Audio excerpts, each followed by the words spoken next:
Our story kicks off as gigantic. Ominous pillars suddenly emerge across the world. These mysterious structures become known as black monoliths. As they rise, massive barriers form around them, and beams of purple light shoot straight into the sky. Almost immediately after, monsters called disaster beasts invade the human world, tearing through the barriers as if they were nothing and spreading devastation everywhere. Horrific creatures of all kinds pour into the cities, slaughtering humans without mercy. Among them is the demon of ruin, Ling, a colossal being so enormous that even ant-like monsters look insignificant beside it. Beside it, streets collapse into chaos as screams echo through the air, and humanity faces complete annihilation. In the middle of this horrifying massacre, a boy's father shouts at him to run and save himself. The very next instant, he is gone, vanished forever. The boy cries helplessly as his mother carries him through the chaos, desperately trying to escape. Flames, debris, and panicked crowds surround them. Then, a monster wreathed in blue fire turns its terrifying gaze toward the child. It launches a devastating attack straight at them. Without hesitation, the mother shields her son with her body.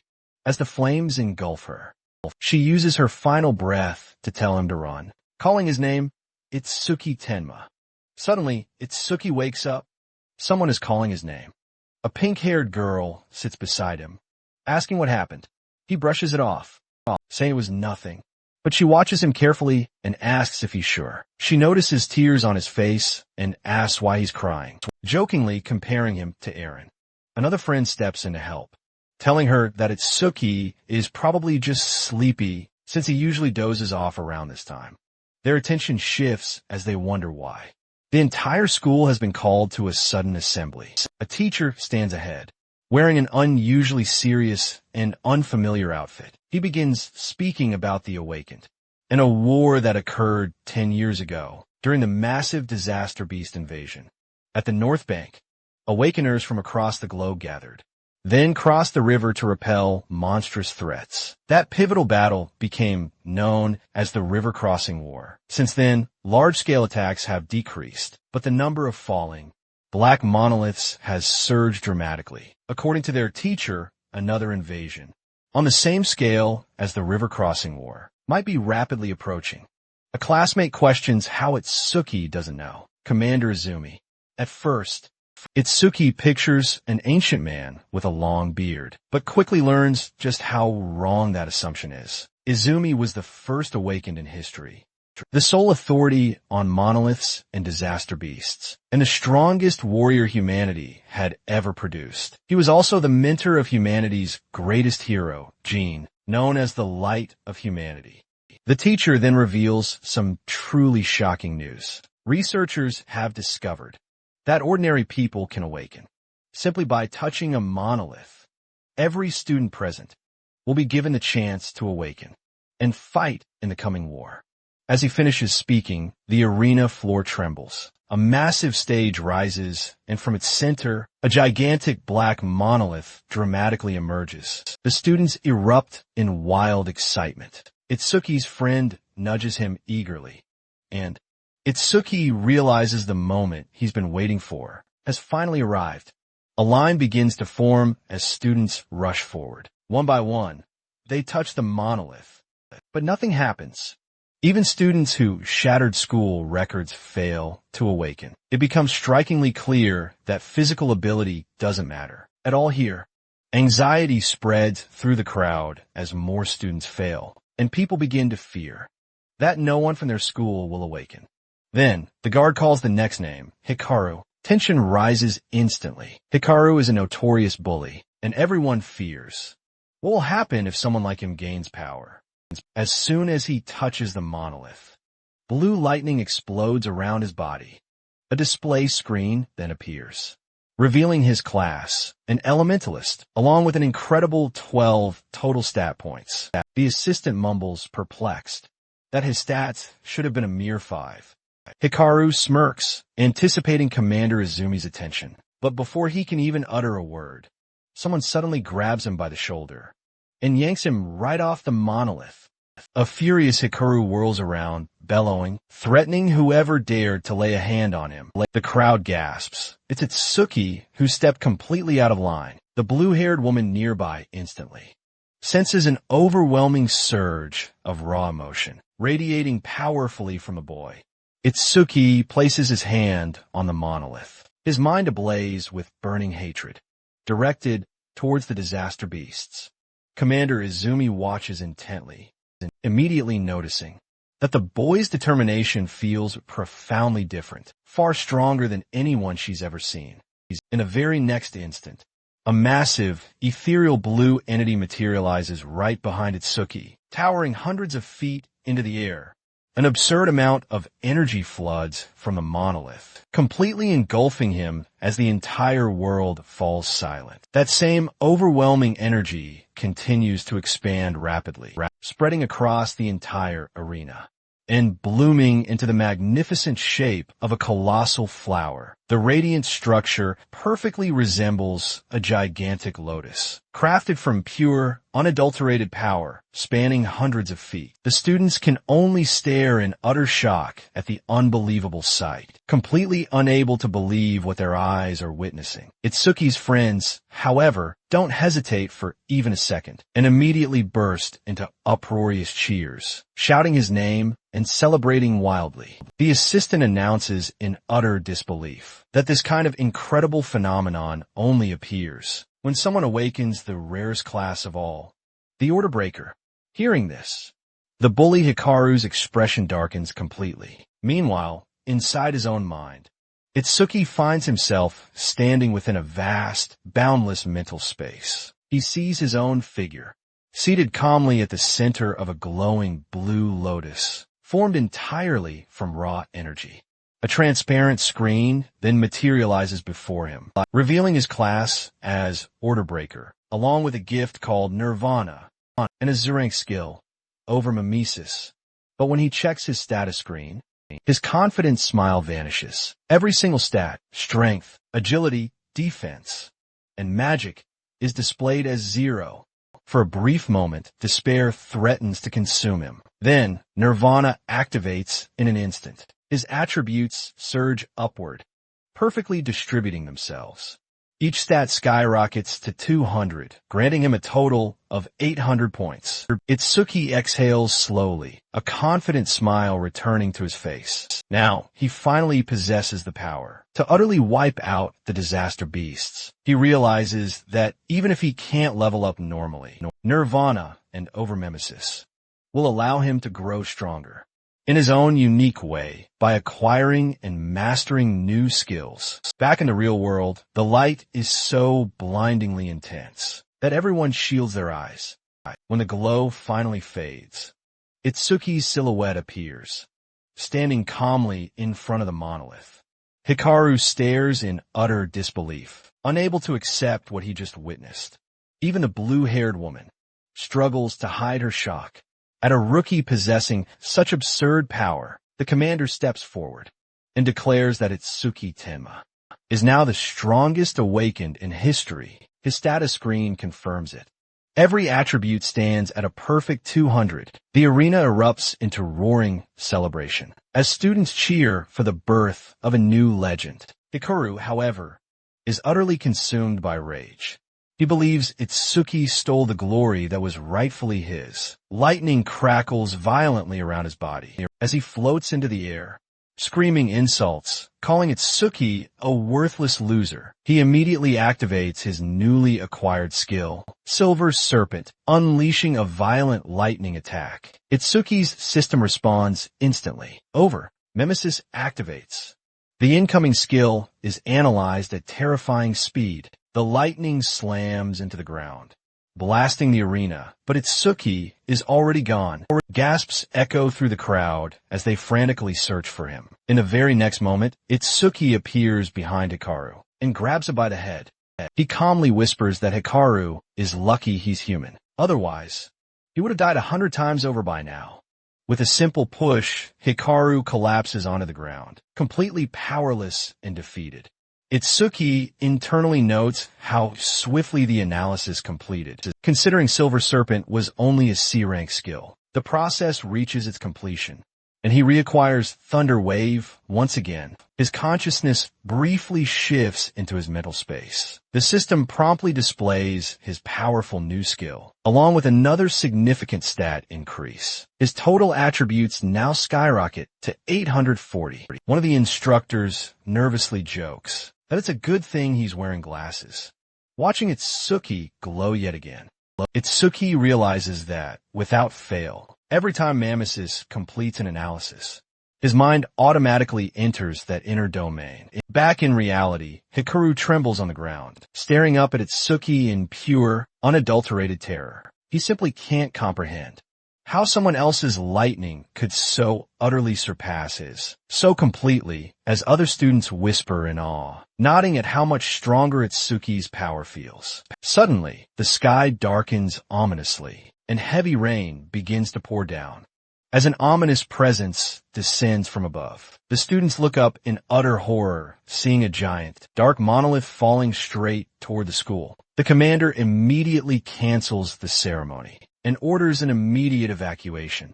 Realizing this attack is aimed directly at him, his blue-haired assistant urges him to retreat, reminding him that combat isn't their role. But the commander staunchly refuses, stating that fleeing would only cause widespread panic. He points toward Itsuki, who hasn't moved an inch, and praises his extraordinary courage. While everyone else frantically runs for safety, Itsuki stands alone beneath the falling monolith. The blue-haired woman watches in utter disbelief, unable to comprehend why he isn't escaping. The colossal pillar crashes into the arena, with a deafening, earth-shattering impact, sending dust and debris flying everywhere. Itsuki's friends scream for him to get away, warning that a disaster beast is about to emerge. But Itsuki's eyes burn with an intense hatred, as he declares he will exterminate them all. Riku and the girl beg him to stop, reminding him he's still just a rookie awakened. Itsuki calmly turns to them, asking for their trust. The girl blushes deeply, before grabbing Riku and practically dragging him away, shouting she won't take responsibility for him if he gets himself killed. Itsuki's lips curl into a dark smile. This is his very first battle as an awakened, and fate couldn't be more perfect. The creature emerging from the monolith is the exact same type of monster that brutally slaughtered his parents.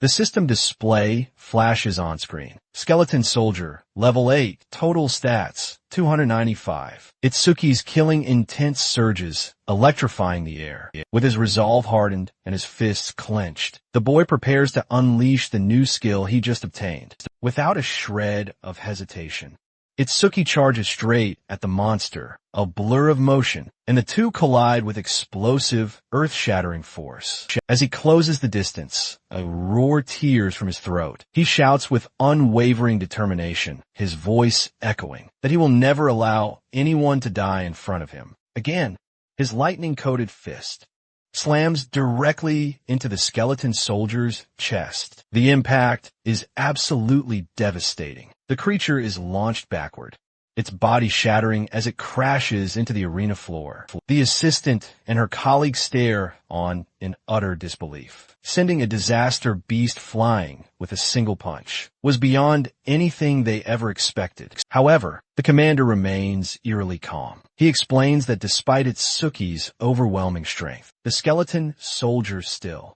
possesses two incredibly troublesome abilities. One of them is Bonefire, a skill that incinerates anything and everything that makes contact with the creature, reducing it to nothing but ash. The moment those chilling words leave his mouth, blue flames erupt violently around Itsuki's body. His friends scream in pure horror as they see him completely engulfed in the raging fire. Nearby, Hikaru bursts into manic, twisted laughter, convinced that Itsuki is finally about to burn to death inside the roaring flames. However, Overmimesis suddenly activates. The system begins analyzing the enemy's terrifying ability. The blue-haired woman clenches her fists tight, stating that even a level 10 awakened, he couldn't possibly survive an attack like this. The commander clicks his tongue, seething with frustration, lamenting that such a rare genius might fall. before ever reaching his full potential. As his body burns, Itsuki's consciousness drifts inward. In his mind, he relives a moment from 10 years ago, the horrific sight of his mother, being engulfed by those very same blue flames as she shielded him. Pain, rage, and hatred surge together within him, yet the commander watches closely. He believes Itsuki hasn't revealed everything yet. Somewhere within him, there must be another trump card. The analysis finally reaches 100%. Itsuki's voice echoes calmly from within the flames, stating that the skeleton's fate is sealed. His friends despair, believing they were foolish to cling to hope. Then, suddenly, a familiar sight appears once more. The massive blue lotus flower blooms across the arena. From within the fire, Itsuki steps forward, completely unharmed. He briefly wonders what new skill he's acquired this time. The system screen appears, revealing Black Ice Wall, and confirms that all his stats have been fully restored and increased. In the very next instant, his consciousness is pulled back into his inner world. Floating at the center of the glowing blue lotus, he feels his body fully recovered, his strength renewed, and his mind sharper than ever. Back in the arena, his friends erupt into cheers. They can hardly believe he's alive, much less completely healed. The commander's assistant stares in disbelief, questioning whether his mysterious class includes a healing ability. She wonders just how far this recovery power can go, and whether it could heal even more severe injuries. The skeleton soldier roars in fury, unable to understand why its flames failed. Itsuki responds by activating his new ability. Black ice rapidly spreads across his body, forming an armored shell that completely blocks the fire. The blue flames engulf him again, but this time they do nothing. Lightning crackles across the ice armor, merging with the power he copied earlier. This fusion dramatically amplifies his presence. He molds the ice into a majestic dragon and rockets forward at full speed. In a flash, he forges a massive sword of ice and thunder. The weapon descends with unstoppable force, cleaving right through the skeleton soldier. Before it can even react, the creature shatters, completely obliterated in a single strike. The students are stunned. Itsuki's movement was so fast, it looked like pure teleportation. Even the instructors are left speechless, questioning if he's truly a rookie. As the ice armor dissolves, they comment on how terrifyingly versatile his abilities are, perfectly balanced for offense and defense. Riku finally snaps out of it and rushes over, calling out to ask if Itsuki is alright. He hugs him tightly, utterly relieved. Itsuki returns the hug, then looks around and asks, "Where's Seo?" realizing she's nowhere in sight. Riku explains that she was nearby earlier, nearly in tears from worry, but suddenly disappeared. Itsuki scans the crowd, wondering if she ran off because she was angry at him for taking such a reckless risk. The blue-haired woman shakes her head, in disbelief at the fallen monster, while the commander calmly instructs her to handle the cleanup. Riku reassures Itsuki, guessing Seo probably went to touch the monolith, afraid of being left behind, and tells him not to worry. At that moment, a calm, yet authoritative voice calls out Itsuki's name from behind.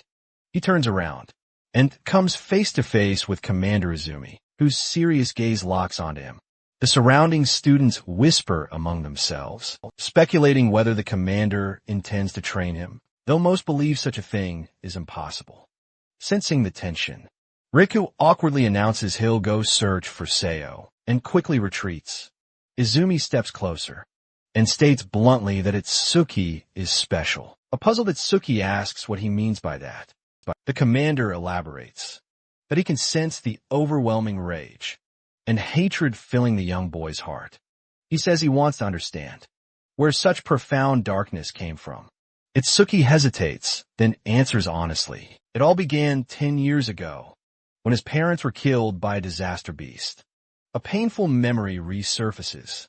His younger self, trembling in fear amidst chaos and destruction. He admits that he nearly died as well, until an awakened appeared at the last moment and saved him.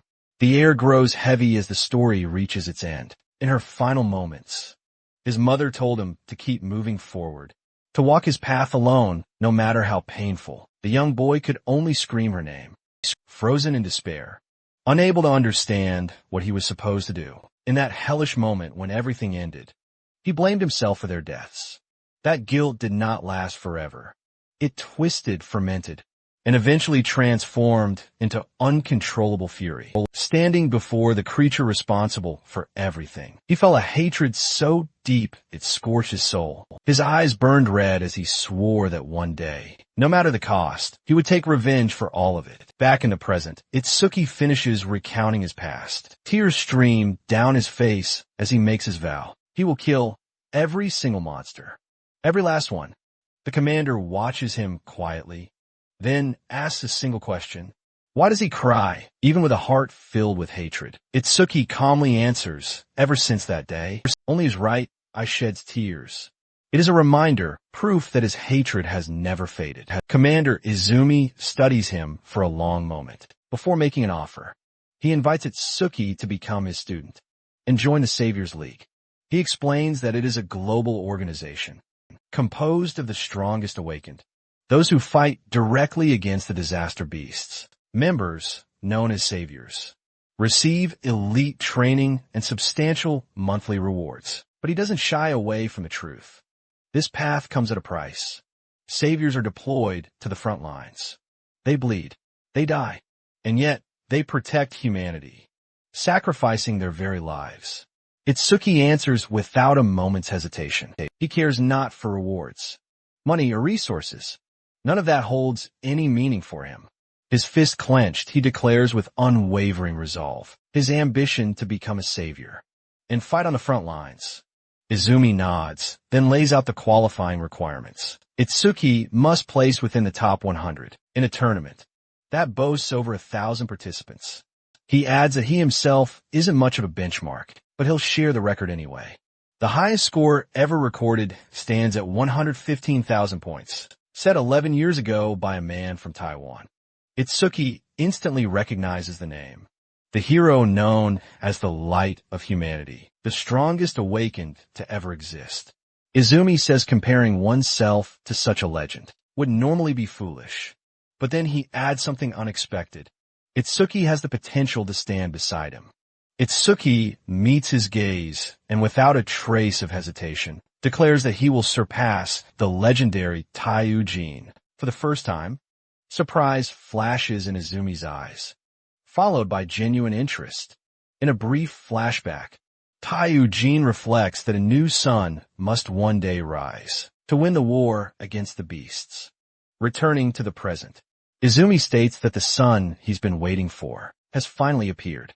Itsuki is then led to another location and stares at a massive structure ahead. He asks, "What is that?" The commander explains that the stone monuments are gateways to the world of the disaster beasts. Simply killing monsters is meaningless. If the portals remain intact, more will simply continue to pour through. The massive structure before them is a facility designed to isolate these monuments, functioning as both a containment zone. It's a training ground designed for the awakened. Itsuki confirms it's a training facility.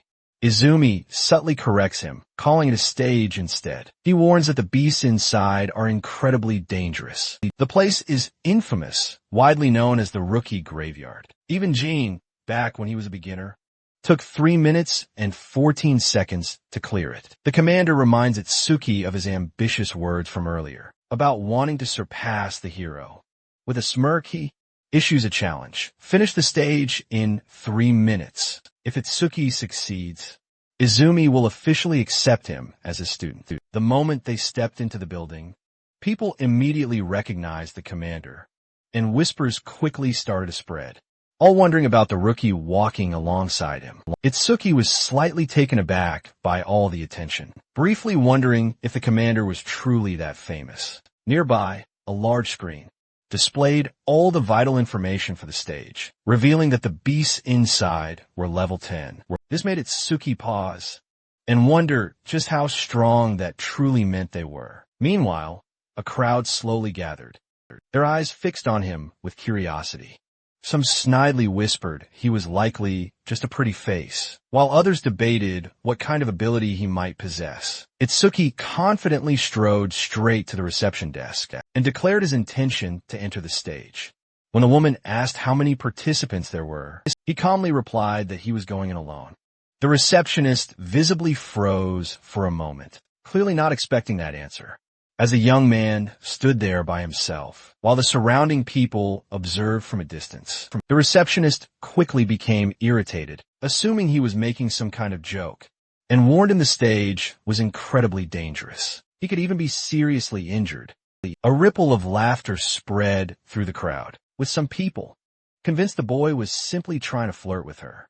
Itsuki immediately shot that notion down, making it crystal clear he had no interest in her whatsoever, and that he was only there to fight. Still, she didn't believe him, and even went so far as to offer her number, convinced he was just bluffing to save face.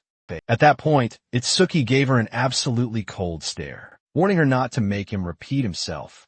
Finally rattled, the receptionist quickly handed him the entry bracelet and warned him she wouldn't take responsibility for anything that happened inside. The crowd began to buzz again, calling him an idiot, declaring a level 0 rookie. Entering a level 10 stage was pure suicide. Some speculated he might possess a special gift, but others argued that level mattered more than any ability. With the bracelet secured, Itsuki strode to the gate and scanned it. A screen then flared to life, confirming Itsuki Tenma's entry into the stage. He cracked his knuckles lightly and recalled the promise he'd made to finish everything in under 3 minutes. As the countdown appeared, a digital timer began to tick, and the challenge officially began. The moment he entered, Itsuki surged forward, his eyes glowing red. He sprinted across a massive, open field and quickly realized the stage's interior was far larger than he'd expected. Stopping abruptly, he honed his senses, sensing enemies closing in. A wooden monster suddenly emerged, attacking, but the system immediately displayed it was only level 4. Without hesitation, Itsuki manifested an ice blade and charged, cutting it down instantly, wielding a massive ice axe. He glanced around with a faint smile, almost provoking the watching monsters. Not long after, an entire horde of wooden creatures appeared, surrounding him and preparing to attack. Outside the stage, the commander's assistant questioned why he'd been sent there, when safer stages were meant for rookies. She declared that surpassing Taiyujin was impossible, unless someone transcended humanity itself. She recalled how that hero had once calmly annihilated a level 97 beast, his eyes cold and empty, utterly unlike a human's. To her, those eyes had belonged to a god. The commander declared Itsuki possessed the potential to rival Taiyujin, even if he was still a bit unrefined. If Taiyujin was hailed as a god who saved people, then Itsuki was his complete antithesis, a being utterly consumed by hatred. Inside the stage, Itsuki realized enemies of this level weren't even enough to trigger his overmemesis. That thought ignited something dark deep within him, and pure hatred blazed in his crimson eyes as he charged forward relentlessly, cutting down everything in his path. As the monsters fell, he briefly wondered, for a fleeting moment, if this was truly all a level 10 stage had to offer, but he knew it couldn't possibly be that simple. The system suddenly activated overmemesis after detecting a potent regeneration ability, and the analysis began, starting at 5%. The monster he had just split in half began regenerating with alarming speed, its body reforming right before his eyes. Its stats simultaneously began to increase. Reacting instantly, Itsuki activated his black ice wall, shaping it into a deadly blade along his arm. He understood that only overwhelming damage would be necessary to stop the regeneration. As the analysis climbed swiftly to 17%, he continued attacking relentlessly, striking again and again with his ice weapons. When the timing felt absolutely right, he brought down a massive ice sword in a powerful downward slash, cutting the wooden creature straight through its center. With a sharp grin, he pressed the attack, refusing to let it recover. Using his ice-covered arms, he forced the two halves apart, until the creature finally shattered into countless fragments and collapsed. Itsuki noted that maintaining black ice for that long was draining his mana significantly. But just as he thought it was all over, the broken pieces began pulling themselves back together. Once again, the monster lunged at him, proving it still wasn't finished. And Itsuki realized the fight wasn't done yet. As the analysis reached a staggering 60%, Itsuki noticed the monster regenerating, and with each revival, the analysis progress surged. His mana was critically low, so he strategically switched to lightning attacks to conserve energy and maintain his distance. He knew this battle would ultimately be won or lost based solely on the analysis, but the timer was relentlessly ticking down, and he couldn't afford to falter now.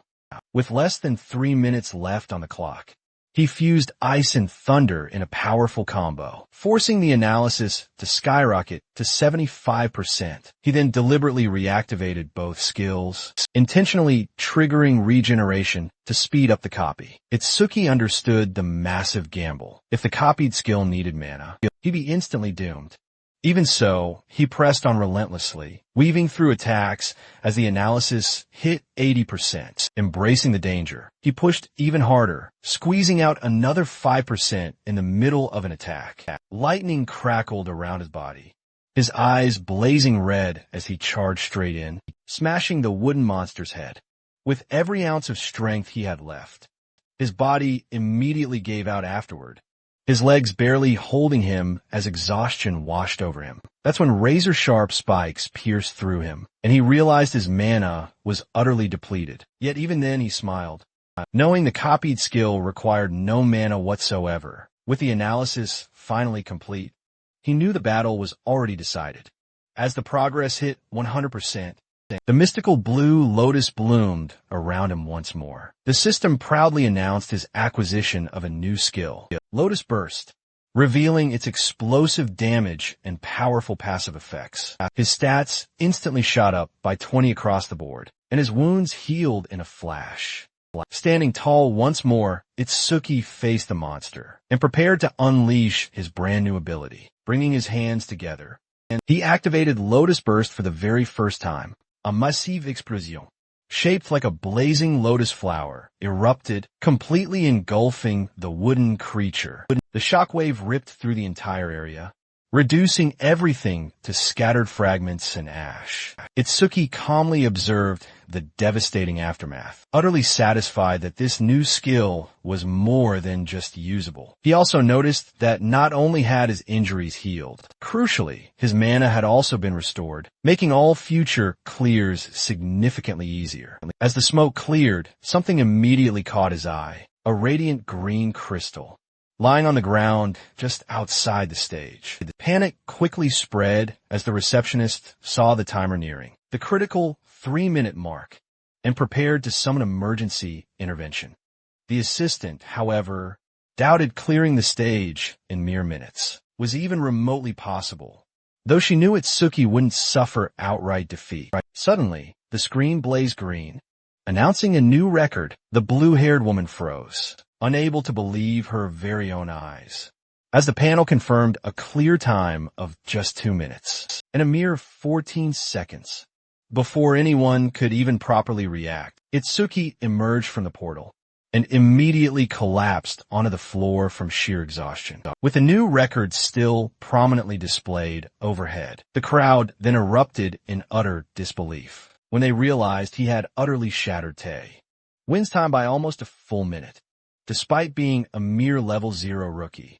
Regaining his footing, Itsuki quickly turned to Izumi and asked if this truly meant he was officially accepted. With a confident and hopeful expression, he then addressed him as master for the very first time. Izumi praised him and formally accepted him as his disciple, while the assistant quietly observed and noted that she hadn't seen him this genuinely pleased in years. Though the crowd was utterly stunned by the revelation that Itsuki was now officially the commander's student, doubts, however, still lingered among some onlookers. The receptionist then awkwardly approached, offering him a small, conciliatory gift, and profusely apologizing for her earlier behavior. Itsuki accepted it without a moment's hesitation, acknowledging that her initial concern came from dealing with a complete stranger, and thanked her with genuine sincerity, leaving her utterly flustered and red-faced. The blue-haired woman sharply called for them to leave, visibly irritated by the whole exchange,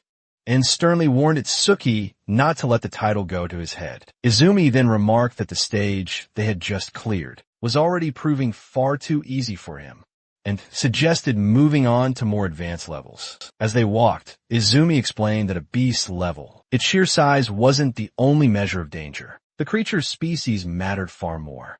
Some monsters acted purely on instinct, while others possessed an intelligence, rivaling or even surpassing humans. The assistant then added that, while awakened individuals and beasts shared similarities, only humans possess structured classes. Because of that, Itsuki's next destination would be the advanced stages of District 4. As he listened, Itsuki's expression visibly darkened, and he briefly wondered if the beasts he'd killed ever felt pain. Sensing the sudden shift in his presence, the assistant felt a distinct unease, unsure of what was truly going through his mind. Nearby, people whispered about District 4 being controlled by someone named Re-Akinasada. One man quickly warned his friend to stay quiet, afraid that speaking the name aloud could bring serious trouble. Elsewhere, Re-Akinasada himself appeared in a ridiculously arrogant setting, lounging oh so comfortably, as a guard nervously asked when he planned to leave. The young man simply dismissed the question, stating that the entire place belonged to him, and he would leave only when he felt like it. With a snobbish, condescending smile, he declared that standing in lines was something meant for ordinary people, not someone of his elevated status. Back on Itsuki's side, he opened the gift given by the receptionist and found a softly glowing, white stone resting inside the box. Later, while sitting together with Commander Izumi and the blue-haired assistant, he mentioned that he recognized the object. Izumi immediately asked if he had seen a karma stone before, and Itsuki turned the stone slowly in his hand, his mind drifting back to the large, green crystal left behind by the beast inside the stage. He then pointed out that while they felt similar, there was a clear difference in color. The assistant was visibly shocked when she suddenly realized that Itsuki had encountered an intermediate karma stone inside a rookie stage. Remembering that he was still officially a level 0, awakened, she explained that karma stones were essentially experience crystals. When a beast is defeated, the energy released is usually absorbed directly by the one who lands the kill, allowing them to level up. In rare cases, that energy solidifies instead, forming a crystal that can be used later. What troubled her was the fact that such a stone had formed naturally in such a low difficulty stage. Commander Izumi calmly stated that this outcome was most likely caused by Itsuki's gift. Both the assistant and Itsuki looked confused, clearly not understanding what he meant. Izumi explained that under normal circumstances, Itsuki should have absorbed the experience directly, but his level had not increased at all from there. He theorized that the energy from the first monster had dispersed and been absorbed by everyone present in the area. Instead, in other words, Izumi and the assistant had unintentionally taken the experience meant for Itsuki. However, since there was no one else inside the stage, during the later fight, the energy had nowhere to go, and instead condensed into the karma stone. When the assistant asked how Itsuki's stats continued to rise if he could not level up normally, Izumi cut her off immediately, stating that the nature of an awakens gift was confidential. He told Itsuki to handle the stone however he wished, and informed him that he would be leaving soon for a conference before departing. Izumi laid down 4 rules: keep everything secret, never speak about his gift, and clear at least 6 stages. Itsuki accepted with a confident smile, promising to follow every instruction his master had given him.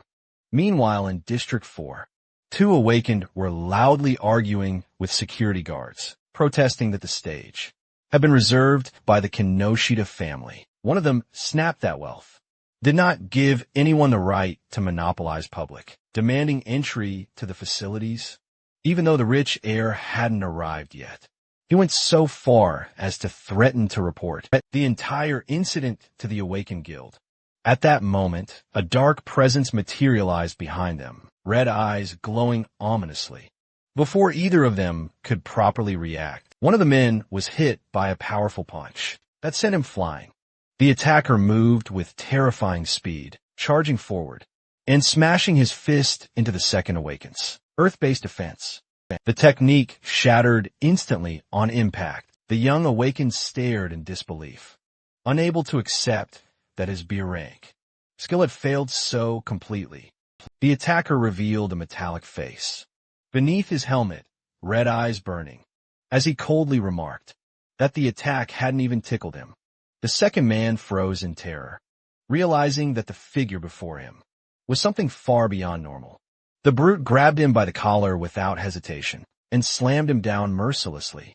The surrounding crowd quickly recognized the attacker as Takeru Oga, one of Reiji Kinoshita's pillars, and a level 12 metal elementalist. Holding both men effortlessly, Takeru warned that no one was allowed to enter without permission, and that resistance would be punished.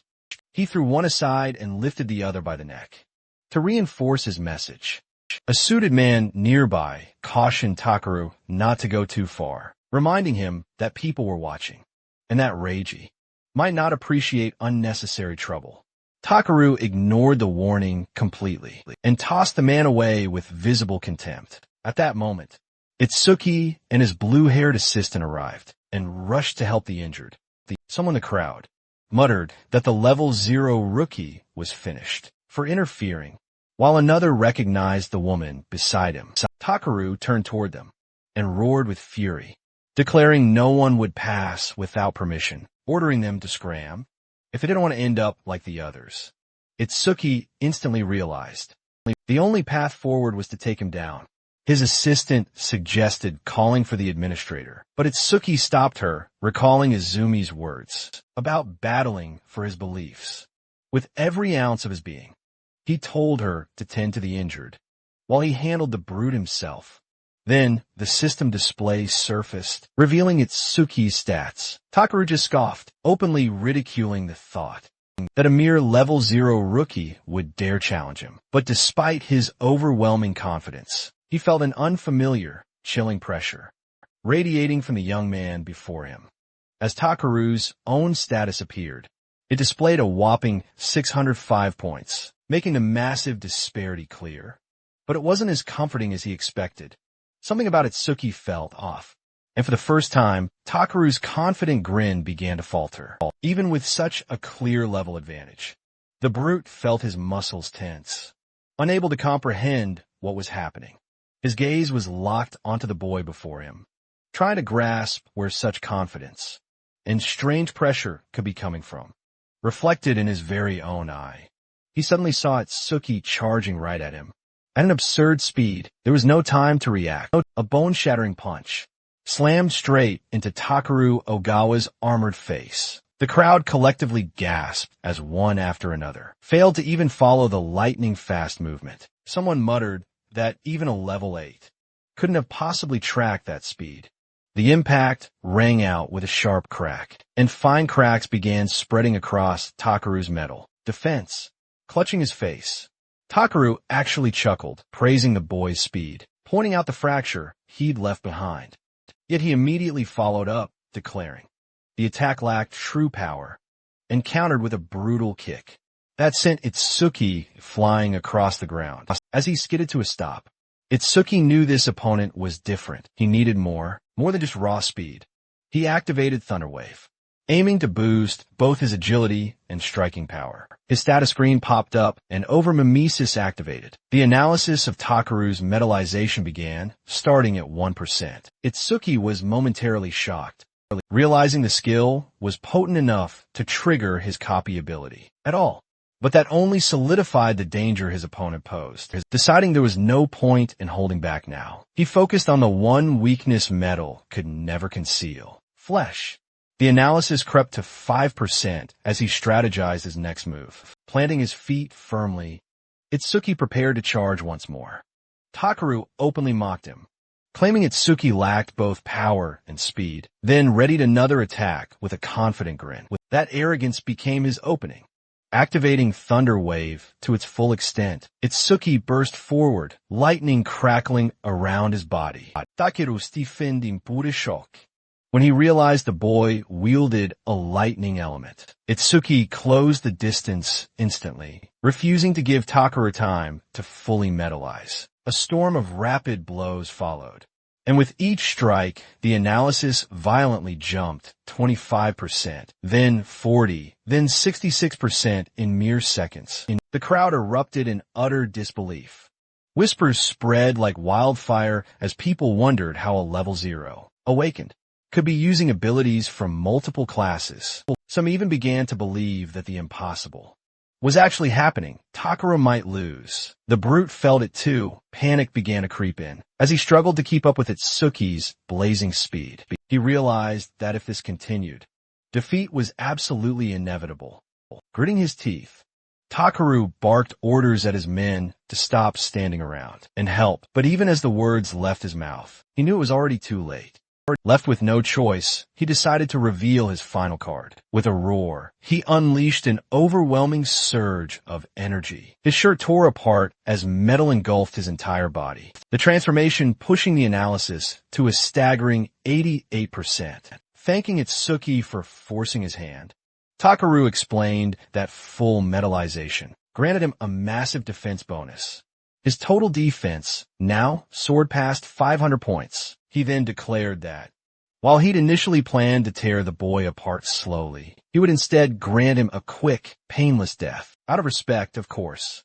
The crowd fell silent. A defense that high was utterly absurd. Many had already assumed the fight was over, firmly in Itsuki's favor. But now doubt returned. Itsuki, however, calmly assessed the situation.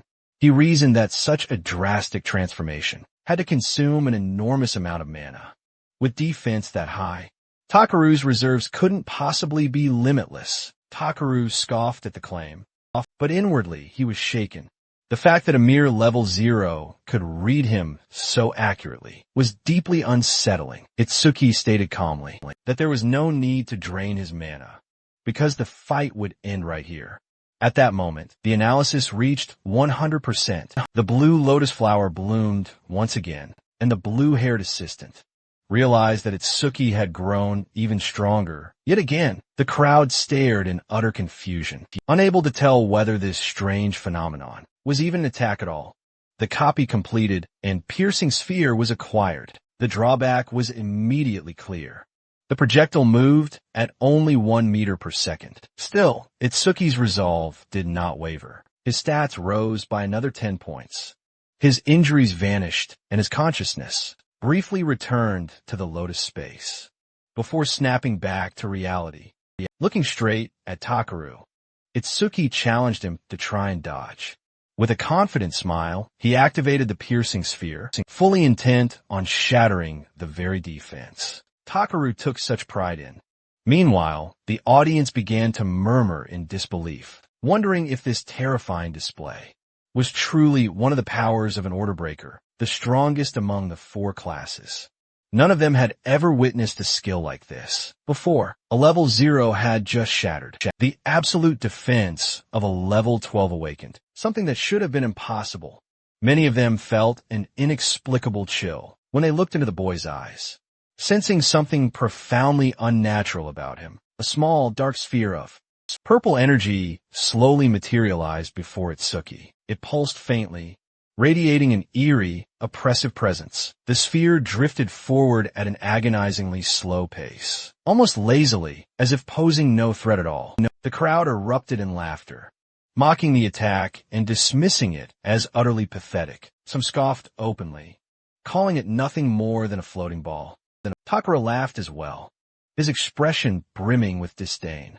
He couldn't believe this sluggish, harmless-looking attack was supposed to be the boy's trump card. To him, it was absolutely laughable. He sneered inwardly, convinced the fight was already decided. Then the sphere struck his chest. In an instant, Takaru's expression contorted in shock and agony. The sphere passed straight through his metallic body. As if his absolute defense didn't exist at all, the attack pierced him cleanly, tearing through what he had once believed was absolutely impenetrable. His knees buckled as pain surged through him, disbelief utterly flooding his mind. Itsuki calmly observed the result, nodding. He had deliberately spared Takaru's right arm. Had his opponent been a beast instead of a human, the attack would have gone straight for the neck. Without hesitation, turning away, Itsuki coldly ordered the men in suits to take the injured man to the hospital. His patience had run out. He demanded they all disappear from his sight. Immediately, terrified, the henchmen rushed to lift their fallen leader and fled the area as quickly as they could. Behind them, the blue-haired woman and the surrounding crowd erupted into chaos. Cheers erupted as disbelief turned into pure awe. No one could comprehend how a level 0 had achieved such a decisive victory. The two awakened Itsuki had saved, hurriedly approached him, urging him to form a party with them.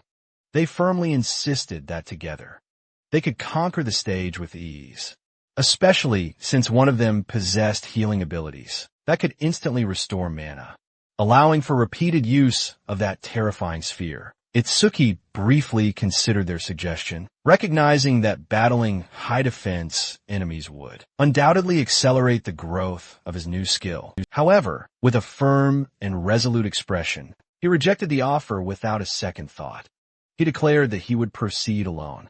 The entire crowd was absolutely stunned, attempting an advanced level 15 stage solo, bordered on pure madness. The blue-haired woman warned him that he was pushing his luck, but he remained entirely unmoved.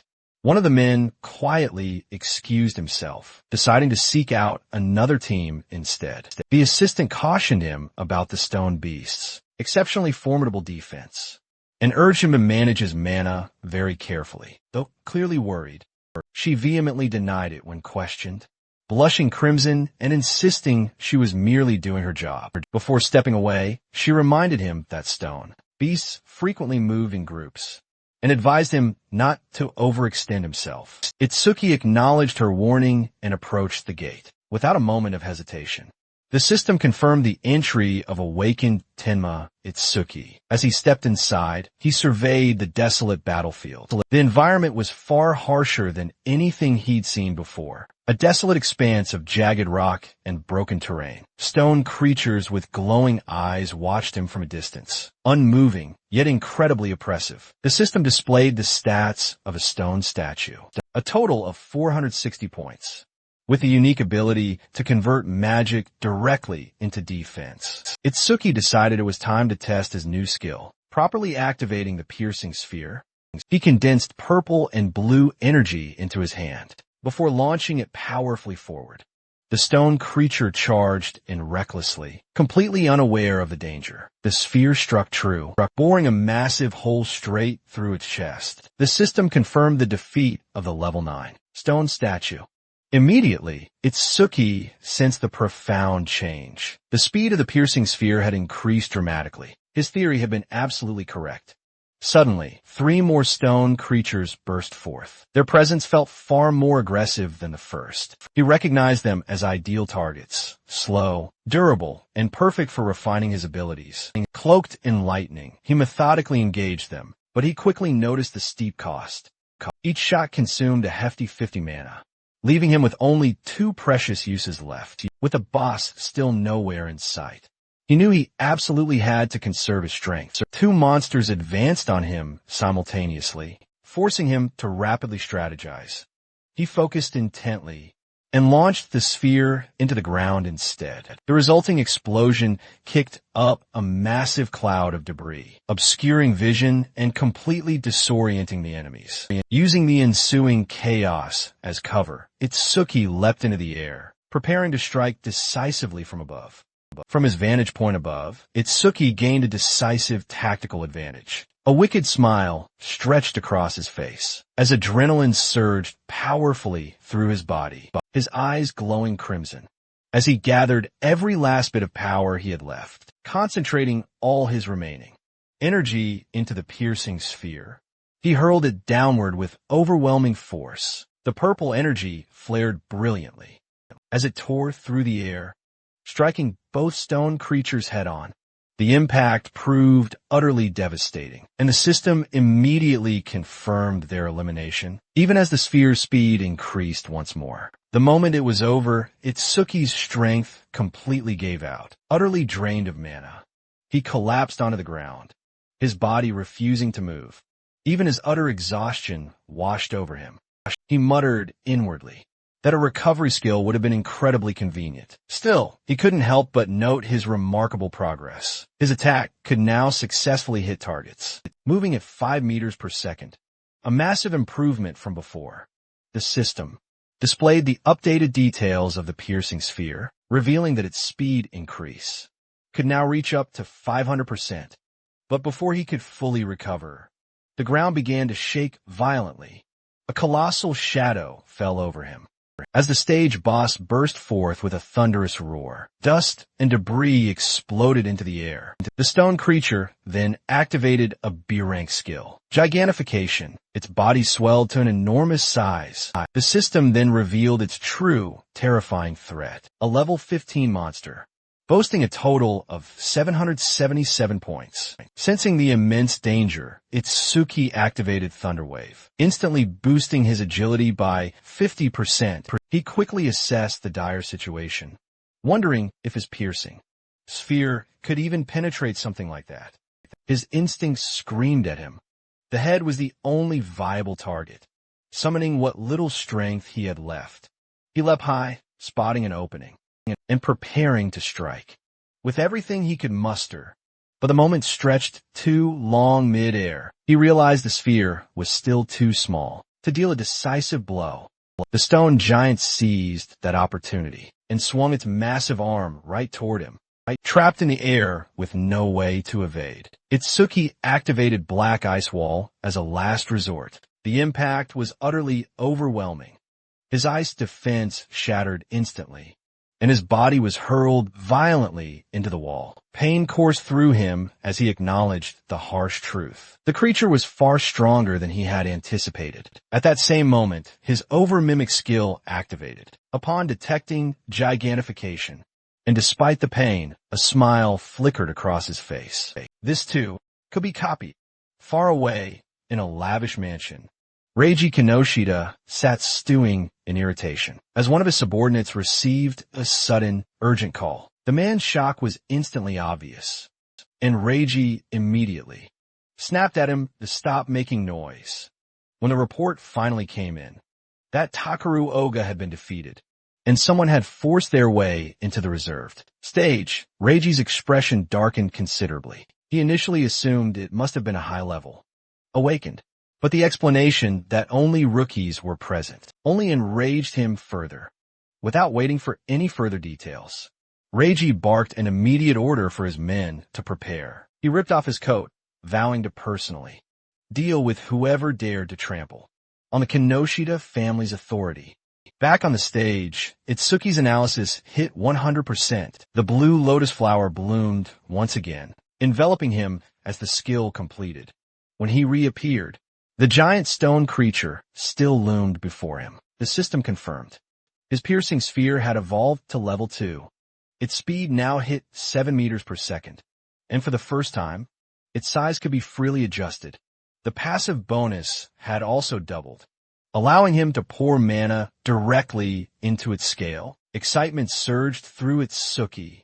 Without hesitation, he decided to test this new power immediately. The system showed he'd gained 20 additional stat points, though his overall reserves were visibly strained. Climbing onto the stone giant, he poured every last drop of mana he had into, forming the largest piercing sphere he could create. A massive sphere of swirling purple and black energy formed above him, descending with unstoppable force. It struck the stone creature directly, piercing straight through its massive body. From top to bottom, with terrifying power, the giant collapsed, its form crumbling as the stage fell silent. Itsuki lay on the ground, utterly drained, his mana completely depleted. Despite that, a faint smile appeared on his face as he stared upward, wondering if he might have gone a little too far. This time, the system confirmed the golem's defeat, followed immediately by a notification showing a 200% increase in the piercing sphere's speed. Itsuki held the green karma stone in his hand and began calculating calmly. If he went through 2 more stages like this, the sphere would move as fast as a car. Only then did he realize he had been overlooking the passive effects of his skills, and that realization brought a faint smile to his lips. Lotus burst forth after all. It supercharged the range of all his abilities. The screen clarified that this skill would expand his range by 1% for every kill. And as he imagined that number stacking up endlessly, the sheer potential sent a shiver down his spine. Outside the stage, the main panel proudly displayed the completion time, an unbelievable 3 minutes and 1 second. The entire crowd froze in stunned disbelief. A 5-person group usually took over 10 minutes to clear, and yet, this level 0 rookie had utterly shattered Taiyu Jin's record. When Itsuki stepped out, people stared in utter confusion, completely unable to grasp why he was still level 0, and didn't even look the slightest bit injured. The blue-haired assistant watched him closely, muttering that he'd cleared it again, without a single scratch, and had even broken the record. She quietly nodded, acknowledging he was absurdly fast. Itsuki simply explained that the creature had been particularly weak against piercing attacks, before his gaze landed on a glowing butterfly, hovering curiously near her. Intrigued, he asked what it was. The woman introduced herself as a Shikigami user, and explained that the butterfly was her jade familiar. Itsuki was genuinely amazed, admitting it was his first time ever seeing a Shikigami, and adding that it was truly beautiful. When he then asked about the types of awakened classes, she stared at him in utter shock, completely unable to believe he didn't know something so incredibly basic. She then explained that there were 4 main categories, and that he had already encountered 3 of them himself. The first were elementalists, who controlled one of the 7 elements, and made up the most common and generally powerful class. She referenced his classmate as an example, as well as Takeru Ogawa, who was a metal elementalist. She continued by explaining the second class, Shikigami users who summon familiars, bound exclusively to them since birth. These familiars absorbed experience alongside their masters, which was why they were often even stronger than the user themselves. When she finished asking if he had any questions, Itsuki bluntly noted that her Shikigami outranked her in strength, and wondered if she was truly a senior. Her flustered annoyance was palpable. Mortified by his unfiltered directness, she explained that Shikigami growth worked differently, which was why the balance seemed skewed. As he listened, Itsuki's thoughts darkened. In a real fight, it would be far easier to eliminate the user directly. The blue-haired woman felt an ominous pressure leak from him, and instinctively took a step back, wondering what was wrong with him. Ignoring her reaction, Itsuki asked about the next class, since she had only mentioned 2. She then paused to reveal that the 3rd class was the most mysterious of all, with almost no concrete information available. She then revealed that this class was the Orderer, leaving him genuinely surprised. She explained that Orderers were unpredictable, because each one possessed entirely different abilities. Like his blue lotus flower, some could manipulate body size, others could create clones, and some had abilities that defied conventional logic. While normal skills range from C to S rank, Orderes besitzt exclusiv Z rank skills. That uniqueness was precisely why they were feared. and why her father had scolded her for even asking about Itsuki's gift. She added that he was an irregular existence, someone who had already used 3 different skills, 2 of which belonged to elementalist domains. Itsuki silently noted that, since his master wasn't around, it was probably fine for her to keep talking. When he asked about the final class, she abruptly signaled for silence and smiled, calling it his punishment for not telling her anything about himself. He accepted the punishment calmly. She then informed him that the student he had saved earlier was fine and asked about his next plans. Itsuki stated he intended to clear the stage again, only to be hit with a 2-day cooldown. That wait definitely caught him off guard. So, he decided to pivot instead and focus on powering up his Lotus Burst skill. Next, he asked if there was a stage, packed with an insane number of monsters, ideal for some serious grinding. The assistant just smirked knowingly and claimed she knew the perfect spot, warning him it would be incredibly challenging, especially without an area of effect skill. Itsuki, however, just grinned confidently at the challenge, agreeing without hesitation. Despite having no clue about Lotus Burst, the chosen location, the infamous Locust Desert, a vast expanse teeming with over 1,000 low-level monsters, who attacked in overwhelming, relentless waves. She insisted the place was far too perilous, but he calmly reassured her without a second thought. Around them, whispers spread, calling him absolutely insane. Someone even muttered that Reiji Kinoshita was bound to make an appearance very soon. Meanwhile, Reiji finally arrived at the stage, only to discover his target was already long gone. His subordinate grimly confirmed. The intruder had already vanished. After clearing the entire area in a mere 30 minutes, pure rage contorted Reiji's face as he realized he was being utterly played for a fool. He instantly commanded his men to contact a tracker to follow every last one of Mona's trails, shouting that he wanted the boy captured alive, so he could make him taste true hell firsthand. Far away, an assassin lay concealed in the deep shadows, muttering curses under his breath. He had no idea Reiji commanded such terrifyingly powerful subordinates, feeling relieved he had managed to escape. He thought himself finally safe at long last. But that fleeting illusion shattered when a massive wolf, with piercing, glowing red eyes, lunged at him from the deep darkness. The monstrous beast bit down hard, giving him no chance to even struggle, from atop a nearby towering building.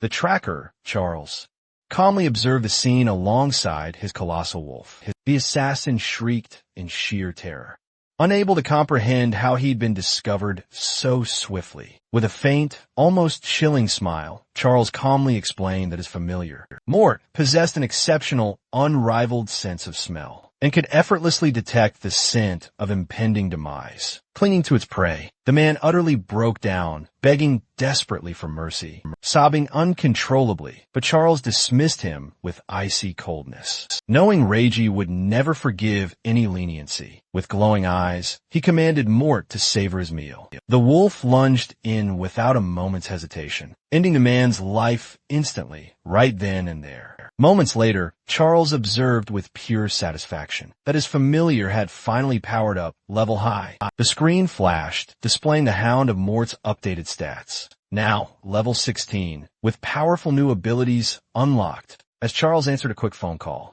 confirming the grim task had been perfectly completed. He then learned Takeru Ogawa had suffered severe injuries. A slow, knowing smile crept across his face, as he idly wondered if someone had finally uncovered that brute's true weakness. Turning to his loyal wolf, he murmured that a brand new prey had just appeared, and this next hunt would be undeniably more interesting. Meanwhile, far away, Itsuki and the blue-haired woman had just arrived at a place called the Locust Desert. He gazed across the vast, endless wheat fields and wondered if so many locusts could truly be hiding in such a deceptively calm-looking environment. The assistant then coolly explained that beasts always instinctively chose environments that suited them, and that predicting such predatory behavior was a basic, essential survival skill.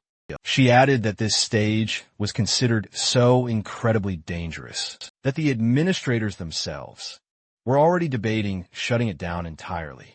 And Itsuki immediately noticed something crucial. There was no receptionist present anywhere.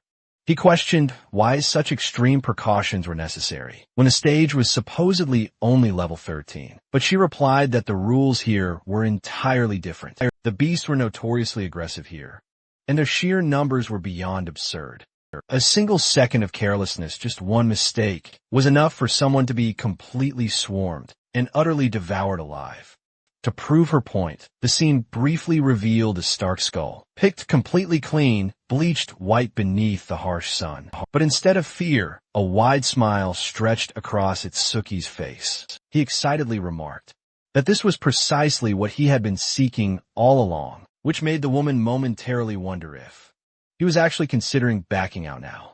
With a confident, challenging look, he firmly stated, "I'm not desperate enough to become mere insect food." The assistant watched him confidently step into the swirling portal and thoughtfully noted that despite everything, his composure was unsettling.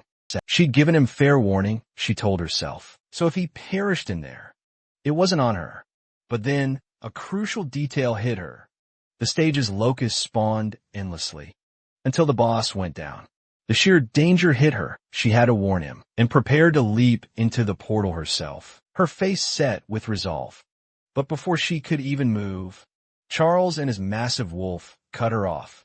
They materialized, sealing off her escape route, red eyes glowing, a sinister smile on his face. Charles declared he was searching for someone.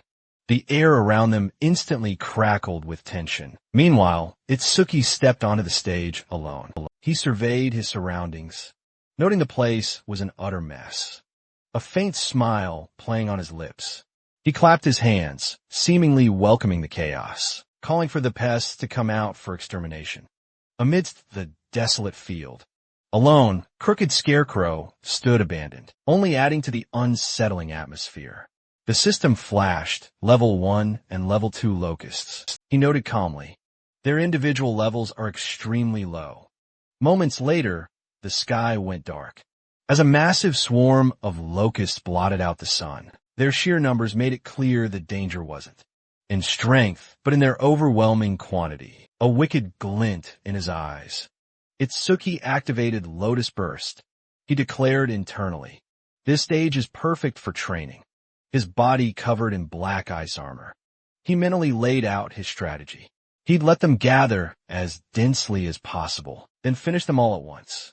The swarm descended, completely engulfing him, as he waited patiently for the perfect moment. When the moment finally struck, Lotus Burst activated instantly. A blinding explosion ripped through the heart of the swarm, annihilating countless locusts in an instant. The system immediately confirmed multiple kills, notifying him of a range increase.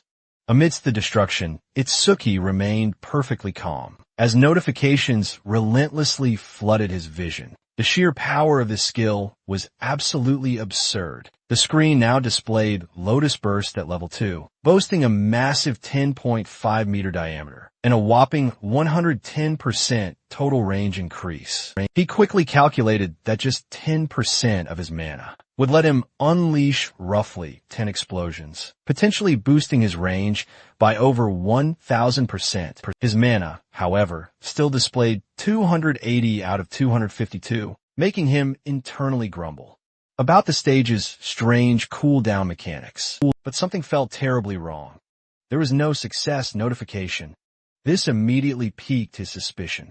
Suddenly, the system detected a C-rank skill, and, over Mimsey's analysis, activated at 1%. Itsuki's brow furrowed slightly, realizing there must still be survivors left. Almost instantly, another massive swarm of locusts flooded in, from all directions, utterly surrounding him, once again shielded by his ice armor. He understood he had been utterly careless. That detected skill had to belong to the stage boss. The problem, however, was that he had no idea where the boss was actually hiding. Even so, he knew he could keep increasing his range, deciding on his next course of action. He resolved to simply keep killing locusts until the boss finally revealed itself. Another devastating explosion followed, and the system confirmed even more kills, pushing his range stat to a staggering 220%. His eyes widened just slightly when he saw the updated numbers flash on screen. The diameter of Lotus Burst had now reached a whopping 16 meters, and the effect was growing increasingly monstrous. Yet, even after wiping out several more swarms, the boss still stubbornly refused to appear.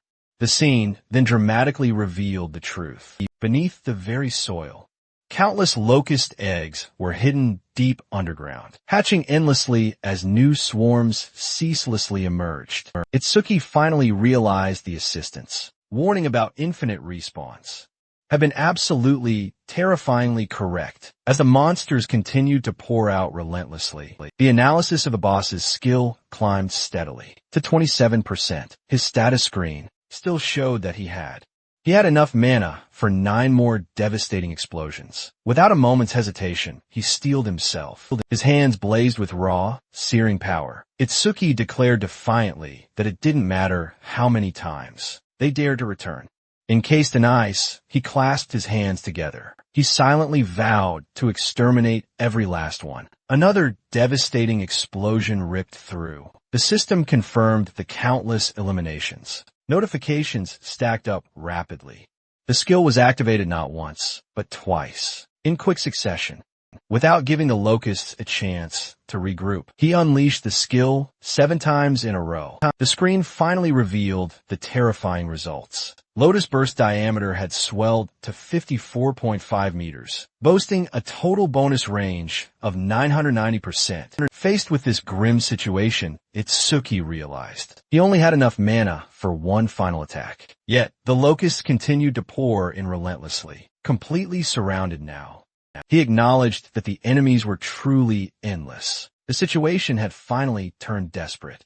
To make matters even worse, the boss still hadn't revealed itself. For a brief moment, the thought of retreat flickered through his mind so he could finish the analysis safely. But he immediately rejected the idea. Retreating now would mean accepting utter defeat, and that was something he absolutely refused to do. His eyes blazed crimson red as he resolved to fight to the bitter end.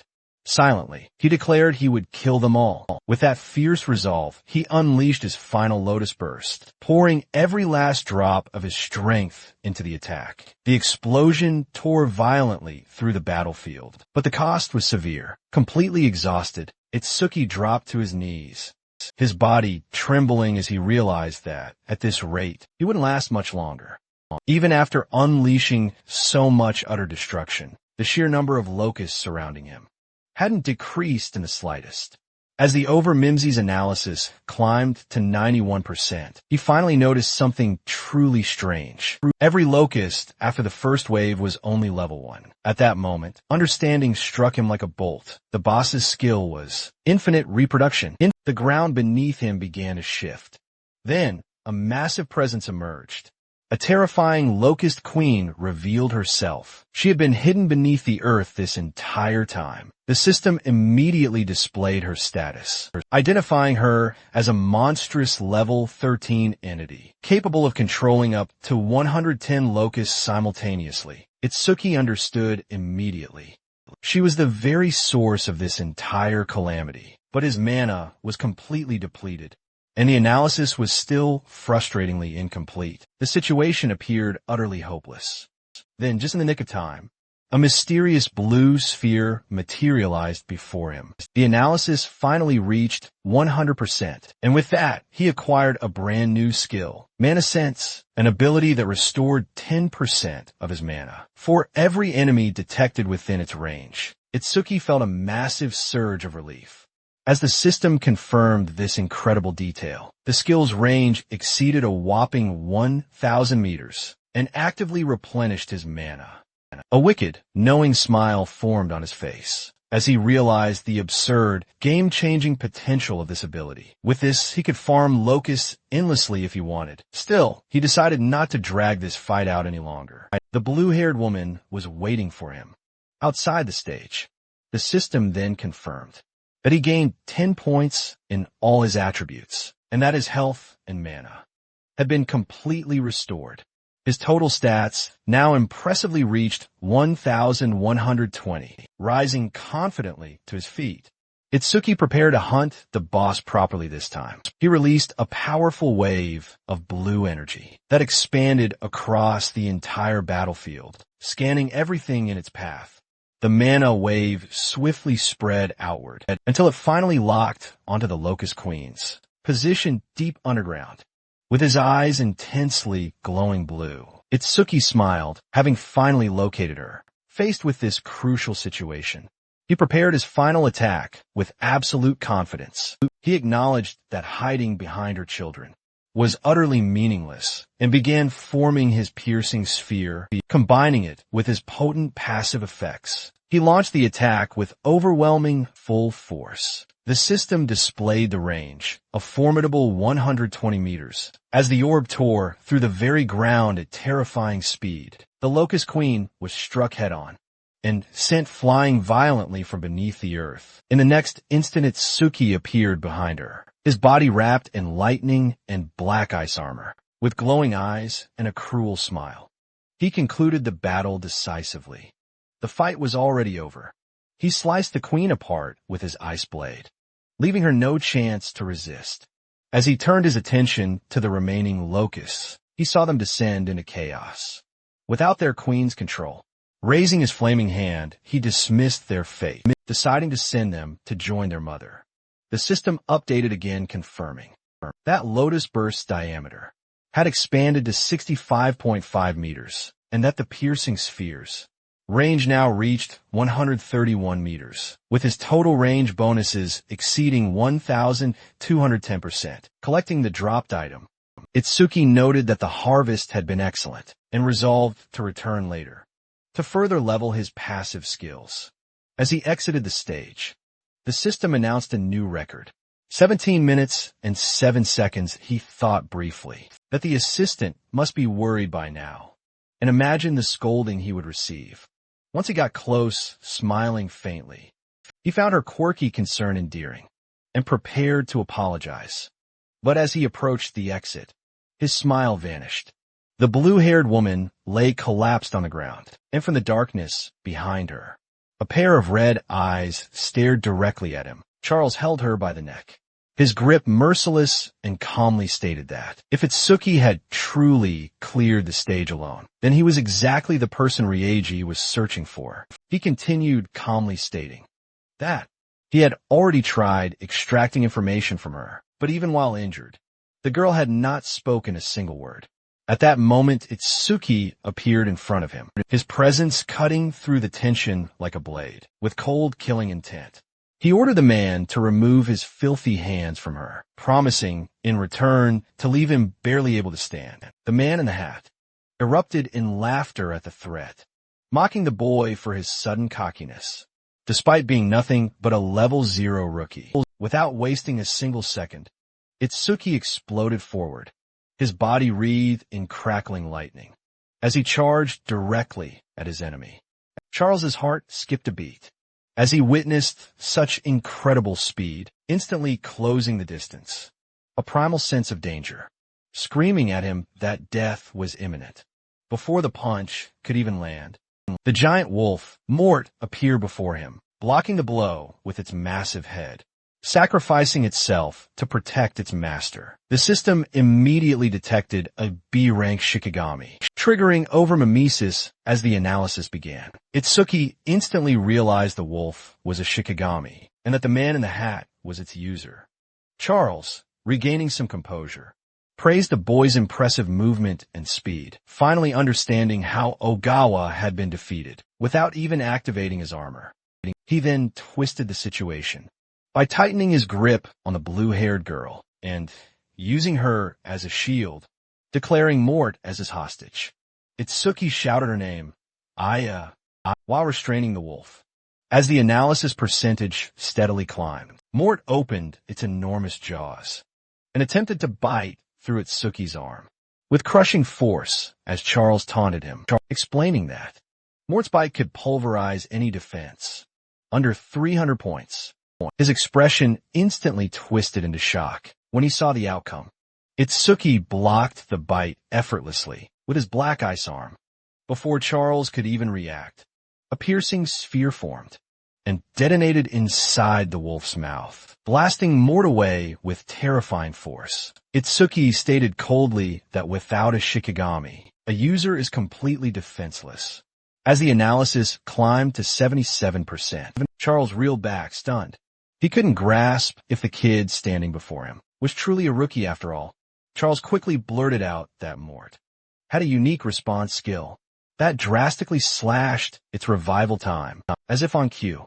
The massive wolf regenerated and lunged once more. Charles, meanwhile, shrieked for Itsuki to become dog food. Activating his mana sense, Itsuki unleashed a wave of detection energy across the entire area. He narrowly dodged the renewed assault, internally acknowledging that keeping the skill active had been the absolute right call. The analysis continued to climb rapidly. He knew it was almost complete, but if the blue lotus manifested now, the enemy would surely grow suspicious. Charles, meanwhile, was growing increasingly desperate. The boy possessed superior speed, overwhelming power, and even a detection ability. Losing all control, he threatened Aya once more, declaring that if Itsuki resisted any longer, she would die. Suddenly, the analysis completed, but without the lotus flower appearing. Itsuki acquired the Shikigami Eater skill, granting him the power to dominate Shikigami directly. His stats instantly surged by 20 points, though the healing effect failed due to the incomplete manifestation. Itsuki noted the lack of recovery, but dismissed it immediately, as his body was already stable enough. More charged once more, and Itsuki finally grasped the true nature of his new ability. It didn't just damage Shikigami, it allowed him to steal them. With eyes glowing crimson, he placed his hand on Mort's head and declared that the dog now belonged to him. A blue light engulfed the wolf as it began transforming, now under his complete control. Using the momentary distraction, Itsuki delivered a brutal, bone-jarring kick to Charles, sending him soaring through the air. Enraged, Charles screamed at Mort, calling it utterly useless. After all the experience he'd poured into it, he tightened his cruel grip on Aja's neck, threatening to end her if Itsuki dared to resist again. With the last of her fading strength, Aja pleaded with Itsuki not to worry about her and to keep on fighting. Itsuki raised his hands in surrender, commanding Charles not to lay a hand on her. Charles smirked, a cruel twist of his lips, stating that if the boy had just obeyed earlier, she wouldn't have had to suffer. Itsuki then demanded why he was being targeted at all, since he had no memory of ever provoking him. The man introduced himself as Charles, revealing he was sent by Ryeji Kinoshita. Hearing that name, Itsuki instantly understood this was no mere coincidence, and that he'd need to have a serious conversation with Ryeji very soon. Charles warned him that if he dared to use ice again, Mort would brutally tear his legs off. He commanded the wolf to rip them apart at once. At the very same moment, Itsuki issued his own command, ordering the creature to prove its true worth. As his Shikigami, the wolf turned, a glowing lotus symbol blossoming on its forehead. Mort lunged, sinking its fangs deep into its former master. In that same instant, Itsuki moved with blinding speed, rescuing Aya and pulling her safely into his arms. Charles screamed in raw agony, utterly unable to comprehend why his own familiar had betrayed him. Itsuki calmly approached the wolf, praising it as a good boy, before turning his chilling gaze back to Charles. With cold, murderous intent, he vowed, silently, to repay him 100-fold for the pain he had inflicted. Panicking, Charles begged for his life, offering to lure Ryeji in exchange for mercy. Itsuki considered the proposal briefly, his eyes burning red, and remarked that it wasn't a bad idea. Seeing a desperate opening, Charles believed he had a chance to turn the situation around, launching a massive ice spike in pure desperation, screaming for Itsuki to die. Itsuki dismissed the attack with chilling calm, coolly returning the sentiment, and declaring that dealing with Ryeji, the responsibility was his alone. He then ordered more to make Charles experience the exact same suffering Aya had endured. Charles sobbed, desperately begging for mercy. He pleaded desperately, reminding the wolf that he had once been its master. But Mort did not hesitate. The giant wolf opened its jaws wide and devoured him, without even a moment's hesitation. As an eerie silence fell, Itsuki narrowed his eyes, sensing someone had been watching him ever since he left the stage. With a serious expression, he turned toward the lingering darkness, challenging the hidden observer to step out and reveal themselves. The scene shifts back to the vast golden wheat field, the towering stage structure still visible. In the distance, where golden stalks sway gently in the wind. Then, without warning, a mysterious hooded figure rises from the middle of the field, his hands slightly raised. He admits he has been discovered. Itsuki turns toward him at once, eyes narrowing with suspicion, as he wonders if this man is connected to the one in the hat. The blonde youth panics immediately, shaking his head, denying it with visible fear, insisting that he is not an enemy, and begging to be heard out, with no interest in listening. Itsuki simply turns away and continues walking, telling Mort to follow once it finishes its meal. Watching this, the hooded man realizes that anyone capable of controlling a shikigami, like a rabbit hound, might be exactly the person he needs. He quickly introduces himself as Abiria, revealing that he already knows Itsuki's identity as the one who defeated Takaru Ogawa. From there, Abiria asks for help, offering creation stones, weapons, and various other rewards as payment.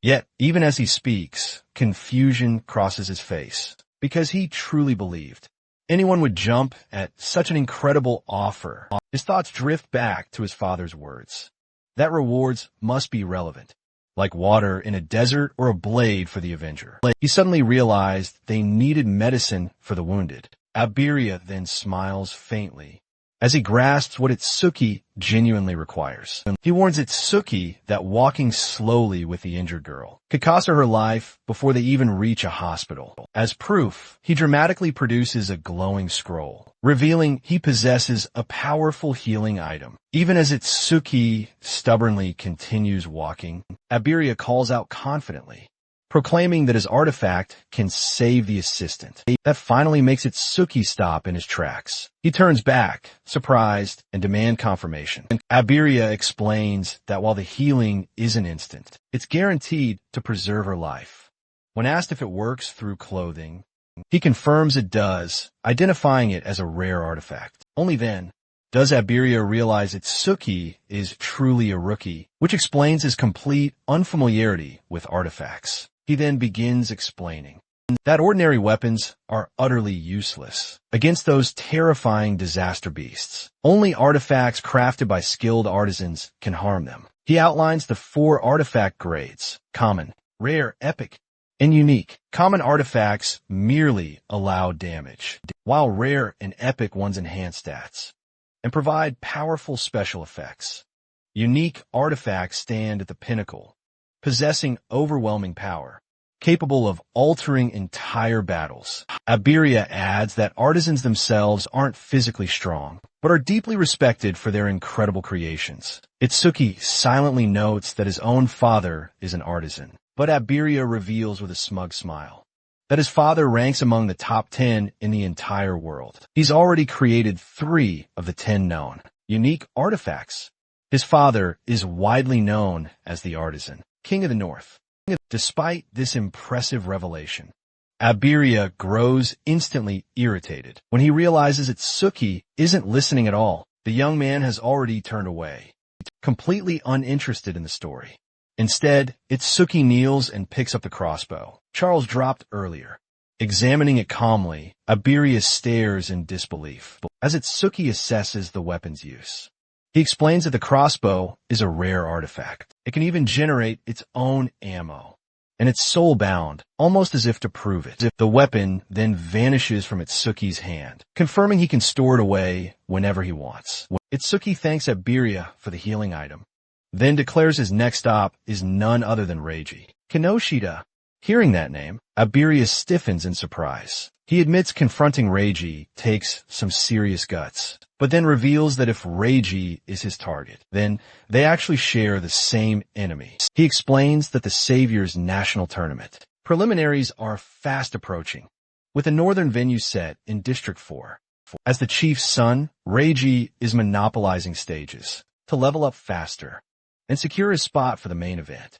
Abiria then proposes they form a team. He explains that since childhood, he'd watched his father create incredible artifacts, each one a true masterpiece, and his admiration only deepened with time. That admiration drove him to awaken, dreaming of fighting disaster beasts himself. But when he finally awakened and requested an artifact, his father refused, saying it was far too early. Only after endless pleading did his father agree, but on one condition, that Abiria pass the tournament preliminaries, purely on his own merit.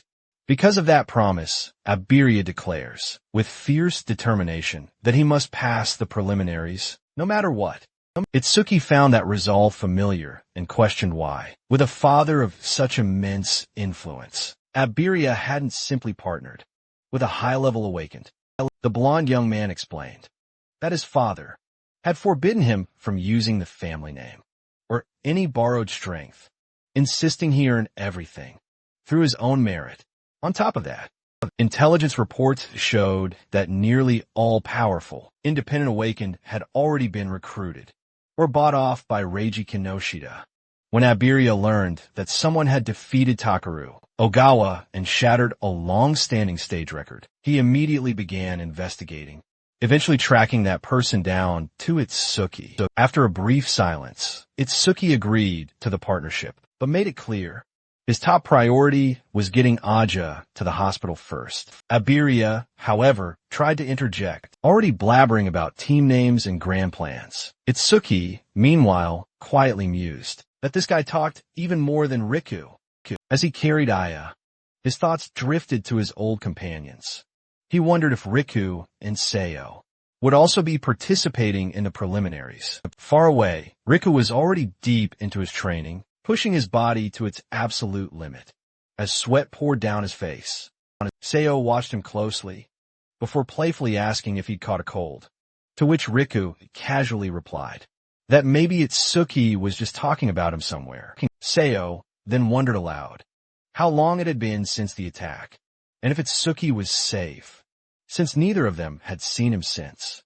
Riku, teasing her, asked why she hadn't gone to check on him herself, if she was that worried, which made her blush instantly. Embarrassment quickly turned into irritation, and she retaliated by launching a sudden water attack that caught Riku completely off guard.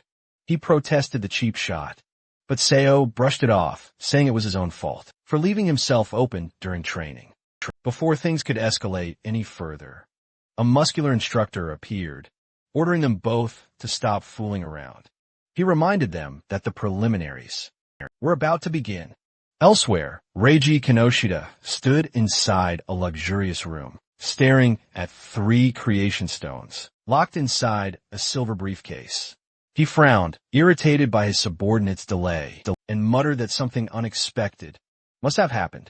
In frustration, he crushed one of the stones in his hand, dismissing it as worthless junk. Even as experience flowed into his body, he reminded himself that failure was not an option, as disappointing his father would result in isolation, and that he had no intention of enduring. As lightning briefly flickered across his body, his aura intensified.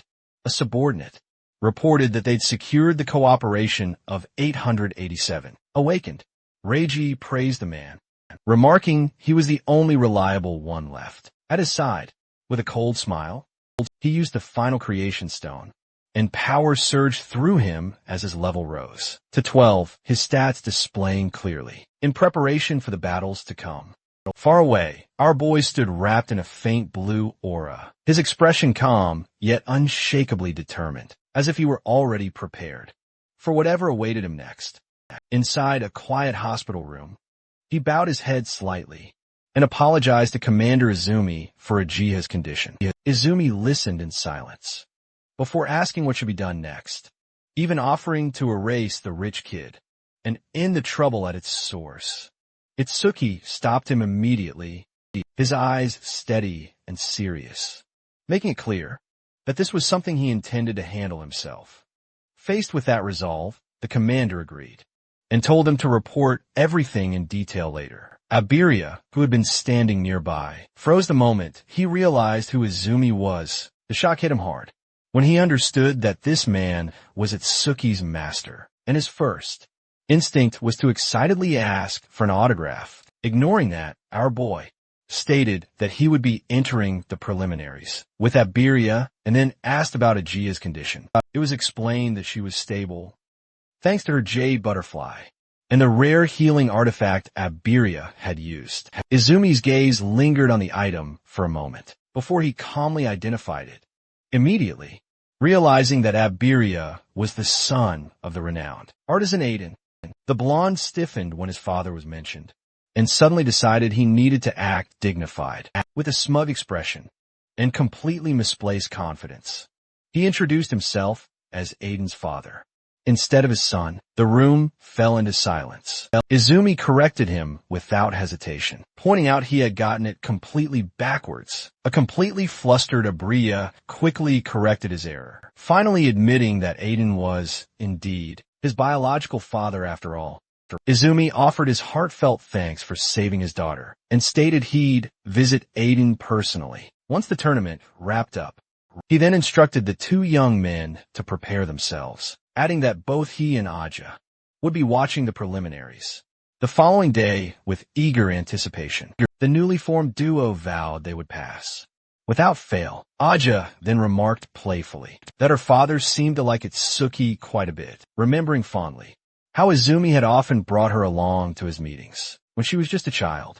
Izumi then revealed something he had never openly discussed before. Due to Itsuki's childhood trauma, the boy harbored a powerful, self-destructive impulse. However, that impulse weakened drastically whenever someone was nearby, whom he genuinely wanted to protect. It was for that very reason that Izumi had placed Aja by his side. Her role was to become his friend, and, eventually, the person he would most want to protect in the world. The commander then revealed a grim truth. The attack on the school had been no accident. It had been meticulously planned. The number of traitors working alongside the disaster beast was rapidly increasing, and humanity's future was growing darker by the day. Even so, Izumi declared, with absolute, unwavering confidence, that Itsuki would be the one to change that future. He would become a blazing beacon of hope for all of humanity. The scene then shifted to Northern District 4, where the Savior Tournament preliminaries were officially being held. Itsuki and Abiria arrived, only to find that the number of participants had surged from 3,000 to a whopping 5,000. This sudden increase clearly irritated Reiji Kinoshita, who muttered that the old man had deliberately increased the variables in play. Meanwhile, Riku and Seo noticed that Reiji's followers were wearing distinctive red ribbons as an identifying mark. Not long after, a man named Serio Fuji stepped into the spotlight to lay out the preliminary rules. The arena had been split into two massive zones, with all participants starting at different points. The first phase was a mad dash toward the inner area, and the moment someone arrived, their rank would be recorded. Only the top 500 would advance. Each participant could carry two tools. Abiria suddenly drew Itsuki's attention to that restriction, while Riku figured out the bracelet's function. They'd been issued. Seo remarked that cutting thousands in the very first phase was brutally efficient. Just then, Reiji Kinoshita appeared alongside his men and loudly ordered everyone not to run ahead of him. Abiria immediately recognized the awakened. Reiji had bought and began plotting a surprise for the moment. Their guard dropped. Before he could act, however, our boy marched straight toward them. His henchmen quickly noticed that he wasn't wearing a red ribbon, and Abiria could only gape in shock at his partner's reckless confidence. The signal was given, and the tournament's first phase began. As thousands of awakened surged forward at once, watching from above, Serio commented it was good to see so many young people eager to join the alliance, though numbers alone meant nothing. Shu Heian added that in past years, there had been participants above level 15, while Soryu recalled his own year, when there had only been 2 competitors, one of them being Jin Taewuji.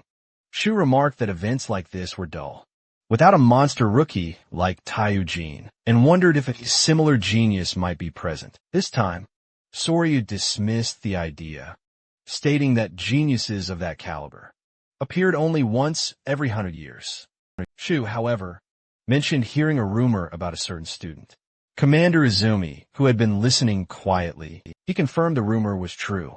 Shu's interest immediately flared. He immediately asked if that student was present, convinced such talent would be extraordinary. So, Shu began scanning the participant data, briefly stopping on Riku, before dismissing him for his mediocre grade 2 gift. He then passed over Seo as well, ruling her out for being a support type. From there, Soryu's gaze stopped on a girl named Hannah, whose displayed level was 16, an abnormally high number for a rookie. For a brief moment, he believed he had found the rumored genius, but Izumi showed no sign of agreement, his expression calm and unreadable. Shuhei then casually asked, "Were there any level 0 participants?" Remarking that there was always at least one curious anomaly in every tournament. Back inside the arena, Reiji, Kinoshita, and his henchmen burst into laughter the moment they spotted our boy, openly mocking him and calling him a lost child who had wandered into the wrong place. Unfazed by their ridicule, Itsuki calmly activated one of his artifacts and turned to face the rich kid, his eyes glowing faintly with restrained hostility. Reiji was caught off guard by the young man's composure and attitude, and with a twisted smile he wondered aloud, who the hell did this nobody think he was? Our boy stared straight back at him with an icy gaze, and made it clear that Reiji had been the one looking for him. The rich kid scoffed at the claim, refusing to believe that a level 0 nobody was the one who had beaten Oga. Convinced someone had sent the boy, purely to provoke him, Reiji's anger flared. He ordered his men to seize the nuisance and make him regret standing in his way. Lightning crackled around Reiji's body as he declared he had no time to waste on trash like this. At his command, the henchmen moved in, surrounding Itsuki and Iberia from all sides. One of them sneered and suggested they beg now, if they wanted even a remote chance of being spared. Iberia quickly sized up the situation and realized he could take on one opponent at best. But fighting 4 at once? That was absolute suicide, especially with Itsuki by his side. He moved to activate one of his artifacts, but our boy stopped him cold without even turning around. The henchman directly in front scoffed again, mocking the fact that their first obstacle was a mere level 0 nobody. Itsuki stepped forward, met his gaze, and calmly told him to just move out of the way. The sheer audacity stunned the man speechless for a moment, before he burst into loud, unrestrained laughter. His companions quickly joined in soon after. One of the henchmen, the very one Itsuki had defeated before, found himself oddly amused by the boy's attitude. He mused that he might save him later, if things got messy. The man in front, however, grinned viciously and declared he'd crack the boy's skull open, just to see what was inside. He never got the chance. In the very next instant, Itsuki's fist smashed straight into the center of the man's face, with terrifying speed and precision. The impact sent him careening backward, before he slammed to the ground, unconscious, standing over his fallen opponent. Our boy reiterated his words, with the same chillingly cold expression, reminding him that he had been told to get out of the way. The remaining henchmen froze stiff in shock, utterly unable to process what they had just witnessed. A level 0 had just knocked out someone 7 levels higher than himself, with a single devastating blow. The remaining men panicked, still unable to grasp what had just happened, though one of them tried to laugh it off and claimed it had only been a lucky hit. Enraged, the masked henchman immediately unleashed his B-rank flamethrower skill, unleashing a violent torrent of fire. At point-blank range, Iberia froze in terror. As the searing flames surged forward, it struck far too fast for him to react. Realizing he had no time to activate his artifact, one of the other henchmen muttered that this was absolute overkill, adding that the level 0 had brought this on himself by acting so tough. But another companion felt a chill run down his spine, sensing that something was profoundly wrong. When the flames finally dispersed, our boy stepped out from the inferno, completely unscathed, his body shielded by the black ice wall that had absorbed the entire blast. Iberia stared in utter disbelief, unable to fathom how anyone could withstand a B-rank fire skill head-on.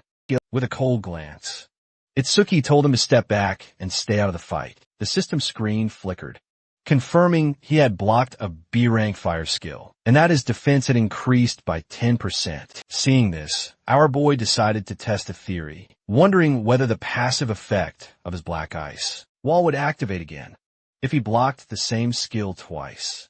The masked man was visibly shaken, confused about how ice could even be present when no water elementalist was nearby. Itsuki calmly provoked him, telling him to attack again, and claiming he wouldn't even bother defending, this time believing it to be a bluff. The henchman gathered every last drop of mana he had and unleashed his strongest fire attack, convinced the boy was finally finished. From the outside, it seemed absurd, and some of his allies whispered that, with his power alone, the masked man rivaled a level 8 awakened. When the flames faded, shock twisted across the attacker's face. It was impossible. Our boy stood exactly where he had been, completely untouched. With the test complete, Itsuki calmly concluded that the passive effect of Black Ice Wall did not stack against the same skill.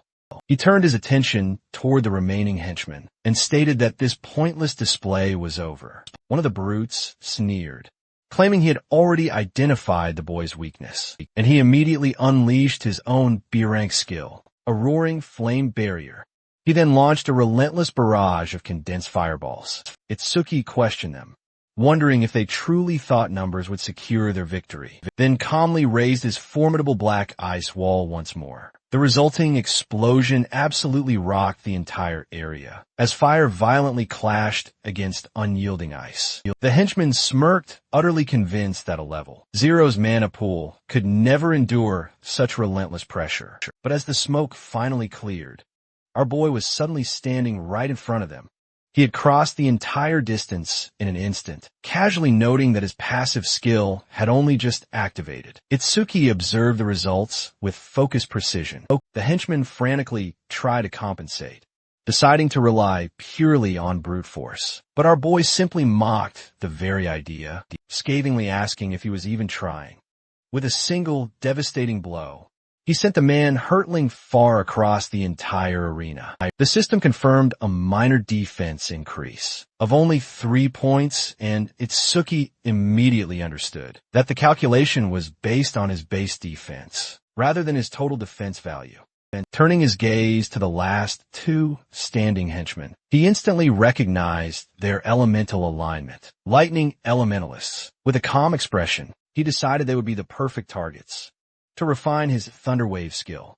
He then asked with chilling coldness if they truly believed they could escape him. Desperation completely overtook them both. Both men activated their Silver Serpent skills simultaneously, with one of them screaming that he would take Itsuki down with him. The system responded instantly, confirming that both skills had been absorbed, and that Itsuki's agility had increased by 10%. In total, Moments latte. Both men collapsed helplessly to the ground, observing the aftermath. Itsuki reflected that Thunder Wave's passive behaved the same way as Black Ice Wall, activating only once per target. Iberia stared at the fallen henchman in stunned silence, before letting out a relieved breath, and remarking that our boy had knocked them all out. Effortlessly, smiling awkwardly, he admitted he had expected a much more difficult fight, and never imagined Itsuki was this powerful. One of the defeated men, barely clinging to consciousness, demanded to know his true identity, certain he was no ordinary level 0. Iberia, grinning mischievously, stepped closer and began declaring his grand plans, proclaiming that together They become the double-eye duo and rule the north. Itsuki completely ignored him, grabbing him by the collar and dragging him along, reminding him they still had business to settle with Rieji. Kinoshita, the blonde, protested loudly, while the half-conscious henchman muttered that the duo name sounded ridiculous. Elsewhere, a man with glasses noticed the disturbance from afar and assumed the so-called level 0 had already been dealt with. However, when he recognized the beast that had once belonged to Charles, his expression hardened, realizing this situation required further investigation. Outside the alliance, there were very few in the north capable of subduing Charles so completely. Nearby, another participant sprinted past others, boasting loudly about his speed and mocking brute-type awakeners. Without warning, a bolt of purple lightning struck him mid-stride, sending him crashing to the ground in agony. As he lay there in shock, he wondered who could possibly have hit him. While he was running at full speed, the man with glasses stepped into view, planting his foot on the fallen runner's head and looking down with pure contempt.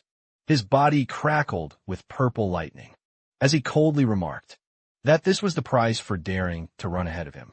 Soon after, the man with purple lightning calmly told his group to conserve their strength and not waste time on trash. That wasn't worth the effort. Far away, a woman watching the event commented on the arrogance of the district. Quatre administrateurs sont. But since none of it violated the tournament rules, there was nothing that could be done. With his allies flanking him, the rich kid surged forward, boasting loudly about his incredible stamina. His men efficiently cleared the path before him. In his mind, conquering the tournament's second phase was already a guaranteed victory. The scene then shifted to the inner zone, where numerous participants had already gathered, eagerly awaiting the next challenge to commence. Rakashida soon materialized among the crowd, loudly bragging about how effortlessly he had reached this inner zone, ahead of everyone else. Just as his confidence peaked, a voice suddenly bellowed his name, and a searing streak of blue lightning tore through the sky, heading straight for him. Startled, the rich kid spun around, his expression freezing solid. The moment he saw his approaching rival, rain fell heavily as our boy Itsuki emerged from the distance, enveloped in crackling blue lightning. Panic instantly spread through the remaining henchmen, as one immediately recognized the level 0 rookie. They could hardly believe he had actually made it this far. Rex stared in utter disbelief, unable to accept that these two alone had managed to smash through his entire group. With a mocking smile, he scoffed, claiming his men must have been bribed to let them simply pass. Iberia, still catching his breath, knew the truth. He had only arrived because Itsuki had effortlessly crushed every obstacle. Clearly annoyed, the rich kid declared he was busy and had no intention of wasting time on them. He decided to leave some entertainment behind, gesturing coldly and ordering his remaining henchmen to grab the two of them and finish them off. One of the men laughed cruelly, claiming he'd teach the level 0 some manners. The hard way. Iberia's face drained of color when he realized, well, over 100 enemies were closing in.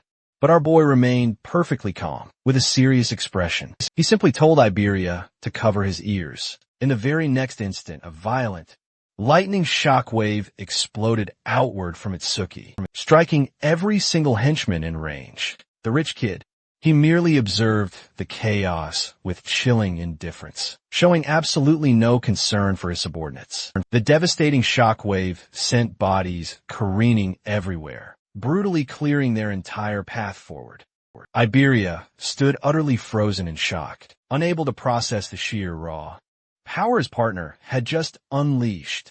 Ray, for the very first time, felt genuine disbelief creep into his expression. Stepping forward through the pouring rain, our boy declared coldly that apparently his earlier warning hadn't been nearly clear enough. With chilling, unwavering resolve, he fixed his unwavering gaze on the rich kid and made his intentions absolutely clear.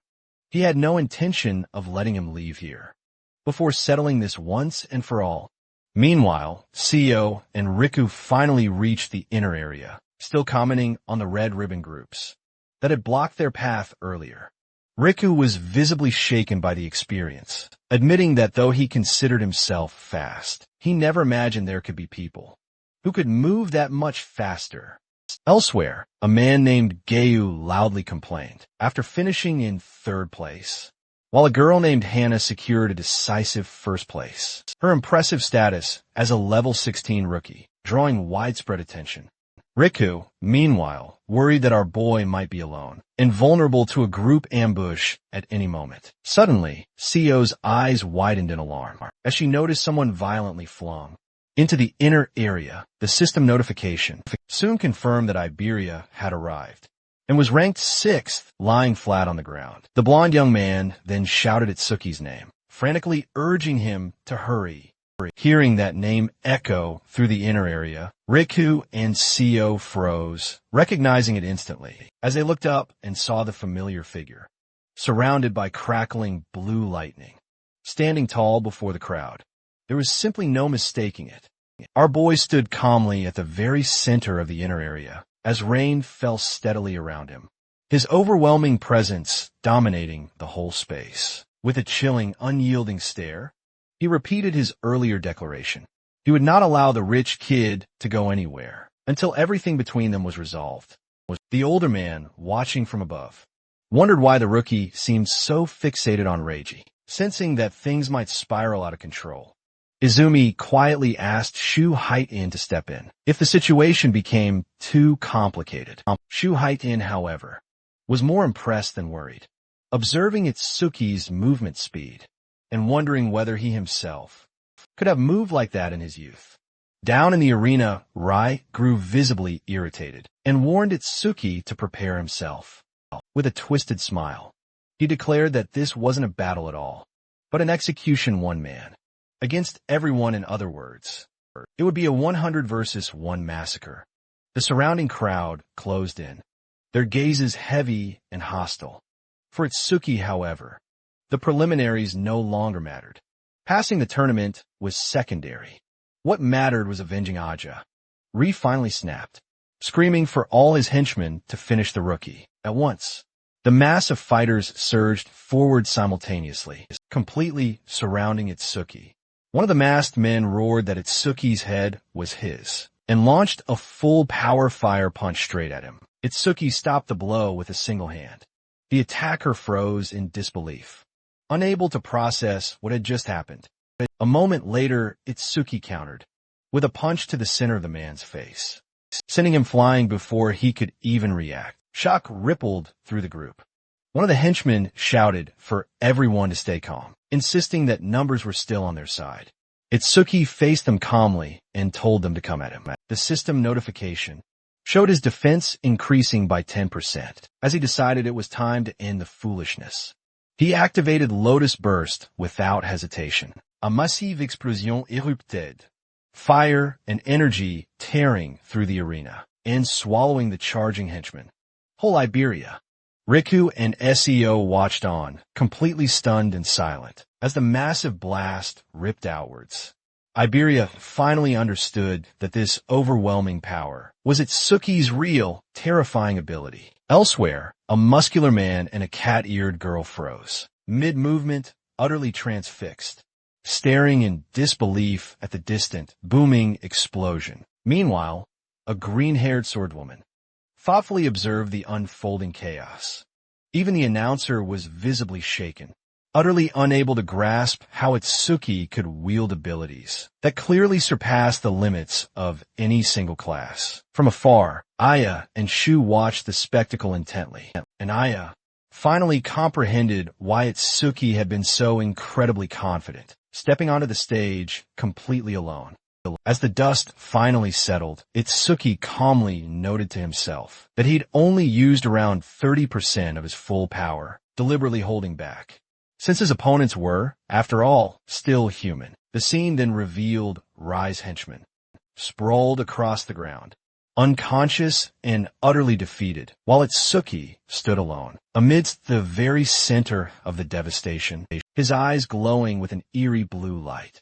He then turned his chilling gaze to Rai and declared that now it was just the two of them. Rai staggered backward, pure terror spreading across his face. He simply couldn't comprehend how one person had just single-handedly defeated 100 fighters. Desperately, he demanded to know why Itsuki was relentlessly chasing him. Itsuki calmly replied that Rai had attacked him first, harmed his friend, and now he would certainly pay for it. Furious and clearly cornered, Rai boasted about being the proud heir of the Kinoshita family and shouted that he could level up endlessly by using karma stones, declaring that they were on completely different levels entirely. He then unleashed a B-rank Violet Thunder Cannon. Itsuki's system instantly detected the powerful skill, and Overmiss activated, immediately beginning its analysis. But Itsuki dodged the attack with truly absurd speed, leaving Rai staring bewildered at empty air. Rai collapsed to the ground in utter panic, finally realizing he had absolutely no chance of winning. Screaming desperately, he called out for someone named 40 to save him. Just then, a man with menacing red eyes appeared, hesitating only for a brief moment. Even as he recognized a clear violation of tournament rules, he ultimately decided he simply no longer cared. Ryu then revealed the man was a level 35 awakened being, immediately ordering him to kill Itsuki. Meanwhile, from above, Shu Haiten signaled calmly, giving a distinct thumbs up to someone else. Using his Mona's sense, Itsuki detected multiple high-speed presences, approaching as his analysis continued.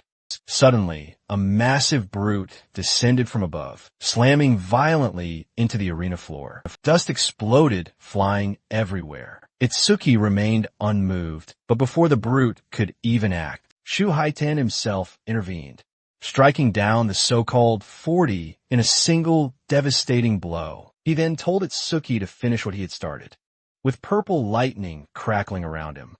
Itsuki turned back to Ryu, declaring that his life had just been cut short.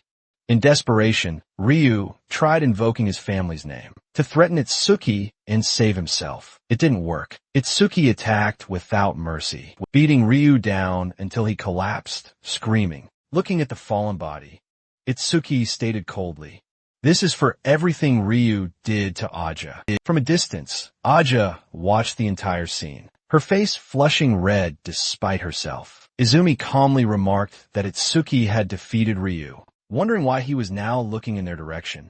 The skill analysis reached 99%, and Itsuki deliberately paused it, planning to reset his stamina later.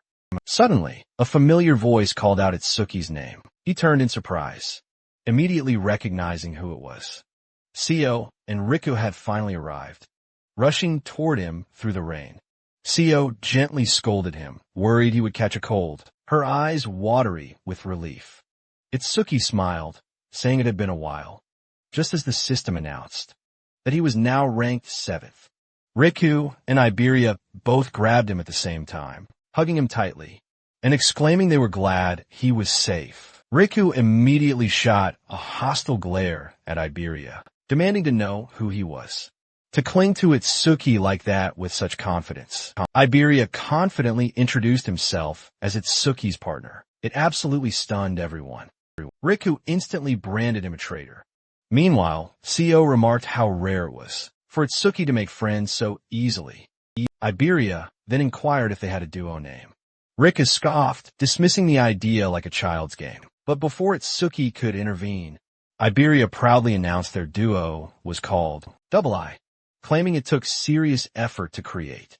Riku burst out laughing, declaring the name utterly lame, while Iberia seethed with frustration. Just then, the announcer declared that 500 participants had reached the inner area, and all others were eliminated. The second phase would begin immediately.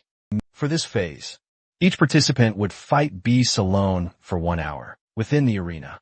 Iberia visibly blanched at the word alone, while the others listened in silence. From above, Shu Huitian grinned, saying he couldn't wait to see what these rookies were truly capable of. The screen then displayed the rankings of the first phase, highlighting the top 7 contenders. And with that, everyone turned their attention toward the gigantic arena, where the second phase of the tournament was finally about to begin. The sheer scale of the place made the air feel incredibly heavy as the group merged into the crowd. Iberia gawked at the structure in utter disbelief, wondering aloud if this massive battlefield was truly where the next stage would take place. Riku frowned at the oppressive darkness surrounding the arena and glanced at Itsuki once again, asking if his level was really fixed at 0. Itsuki confirmed it calmly, which only deepened Riku's confusion about how he continued to grow stronger. Iberia shared the same burning curiosity, but Seo cut him off immediately, reminding him that the abilities of Order Breakers were confidential and that prying into them was utterly pointless. High above the arena, the tournament organizers observed the participants and ready to drop their big announcement. Iberia tensed, his eyes landing on the figures gathered to oversee the event. Soryu stood calmly among them alongside the veteran Hayano, and right at the center, the legendary Izumi Menu himself. It was truly a gathering of living legends. The announcer then revealed the second phase would involve direct combat against monstrous beasts. Points would be awarded based on their difficulty. The screen clearly displayed the scoring system. Beginner difficulty, a mere 100 points. Normal for 500, hard for 1,000. But Nightmare, a jaw-dropping 5,000. After each victorious battle, participants would get 1 minute of rest before tackling the next difficulty level. Gakuo scoffed at the explanation, unimpressed. He instantly declared his intention to challenge the Nightmare difficulty, his level 13 stats flashing proudly across the screen. Just then, Itsuki calmly raised his hand and requested to speak. Murmurs instantly rippled through the crowd. Some openly mocked him, claiming he'd only made it this far because others carried his weight and was now too scared to fight solo. The announcer permitted his question without a moment's hesitation. Itsuki asked with an almost casual, confident smile, "Is Nightmare truly the highest difficulty available?" Shu Haiten found the question audacious, even quite refreshing. Meanwhile, other participants burst out laughing, scoffing that a level 0 wouldn't even survive beginner mode. The announcer clarified that Nightmare had no upper limit, and Itsuki would soon understand once he faced such a beast himself. Rika muttered that even hard mode would be a stretch, and Nightmare was completely unrealistic. It was then revealed that the points earned here would directly count towards qualification for the main tournament, and even alliance admission. This revelation sent a wave of palpable tension through the group, and Seo immediately realized this phase would determine absolutely everything. Itsuki staggering 115,000 point record, and made a firm decision to surpass it. Right on cue, the announcer commanded everyone to enter the arena and prepare as the second phase officially began. Itsuki noted that the battlefield itself didn't look much different from ordinary stages, but that thought vanished the moment 10 level 1 Calamity Hounds suddenly materialized around him. Rather than showing any concern, he seemed energized, immediately activating his black ice wall. He resolved to finish the encounter quickly, since these enemies now no longer contributed to his stat growth. Inside the control room, the announcer asked if Shu Haiten was still monitoring Itsuki. Shu casually replied that he'd originally been watching Hanyu, but quickly corrected himself, admitting Itsuki was far more interesting. The announcer sighed, noting that Shu always seemed surprised whenever the young man made a move. Back in the arena, Itsuki wiped out all 10 hounds with a single strike in less than a second, instantly earning 100 points. The announcer stared in utter disbelief, noting such enemies usually took minutes to clear. Shu Haiten only smiled, remarking that he'd warned him. He added that while level 1 enemies were trivial, the next beast would be level 8. Brute force alone wouldn't suffice there. Mere moments later, a level 8 salamander appeared, worth a staggering 500 points. The announcer assumed this would finally slow Itsuki down, but Shu Haiten disagreed, immediately switching to a multi-screen view. Aja noticed the shift, realizing that her father was intentionally diverting attention from Itsuki. Elsewhere in the arena, Most participants were still struggling against beginner monsters. Seo fought her waves smoothly, while only one other competitor kept pace with Itsuki, the green-haired Hanakana, whose strength clearly stood out. Suddenly, flames completely engulfed Itsuki as the salamander launched its attack. Aja's breath caught, panic flashing across her face. The announcer swiftly moved to call the medical team, but Shu Heighten immediately stopped him, insisting they wait until the flames had subsided. Instantly, black ice armor enveloped Itsuki's body. He then surged forward and cleanly split the salamander in half with an ice blade. 5 seconds. 500 points. The announcer could barely process what just happened. The system confirmed the kill and displayed the updated time and score. As he observed the results, the announcer wondered why Itsuki had taken the attack head-on if victory had been that easy. The answer appeared immediately, as the screen showed his defense increasing by 10%. Itsuki internally noted that every chance to grow stronger was crucial. His stats updated again, with his defense now reaching 434, and his total exceeding 1,300. Without a moment's rest, Itsuki advanced immediately. The announcer explained that the next difficulty tested speed and combat sense, and a level 10 electric rhino suddenly materialized, worth 1,000 points. Shu Heighten elaborated that the creature's horn could pierce through unprepared defenses instantly, and its lightning would paralyze anyone lacking resistance. Normally, the strategy involved exhausting the beast before counterattacking.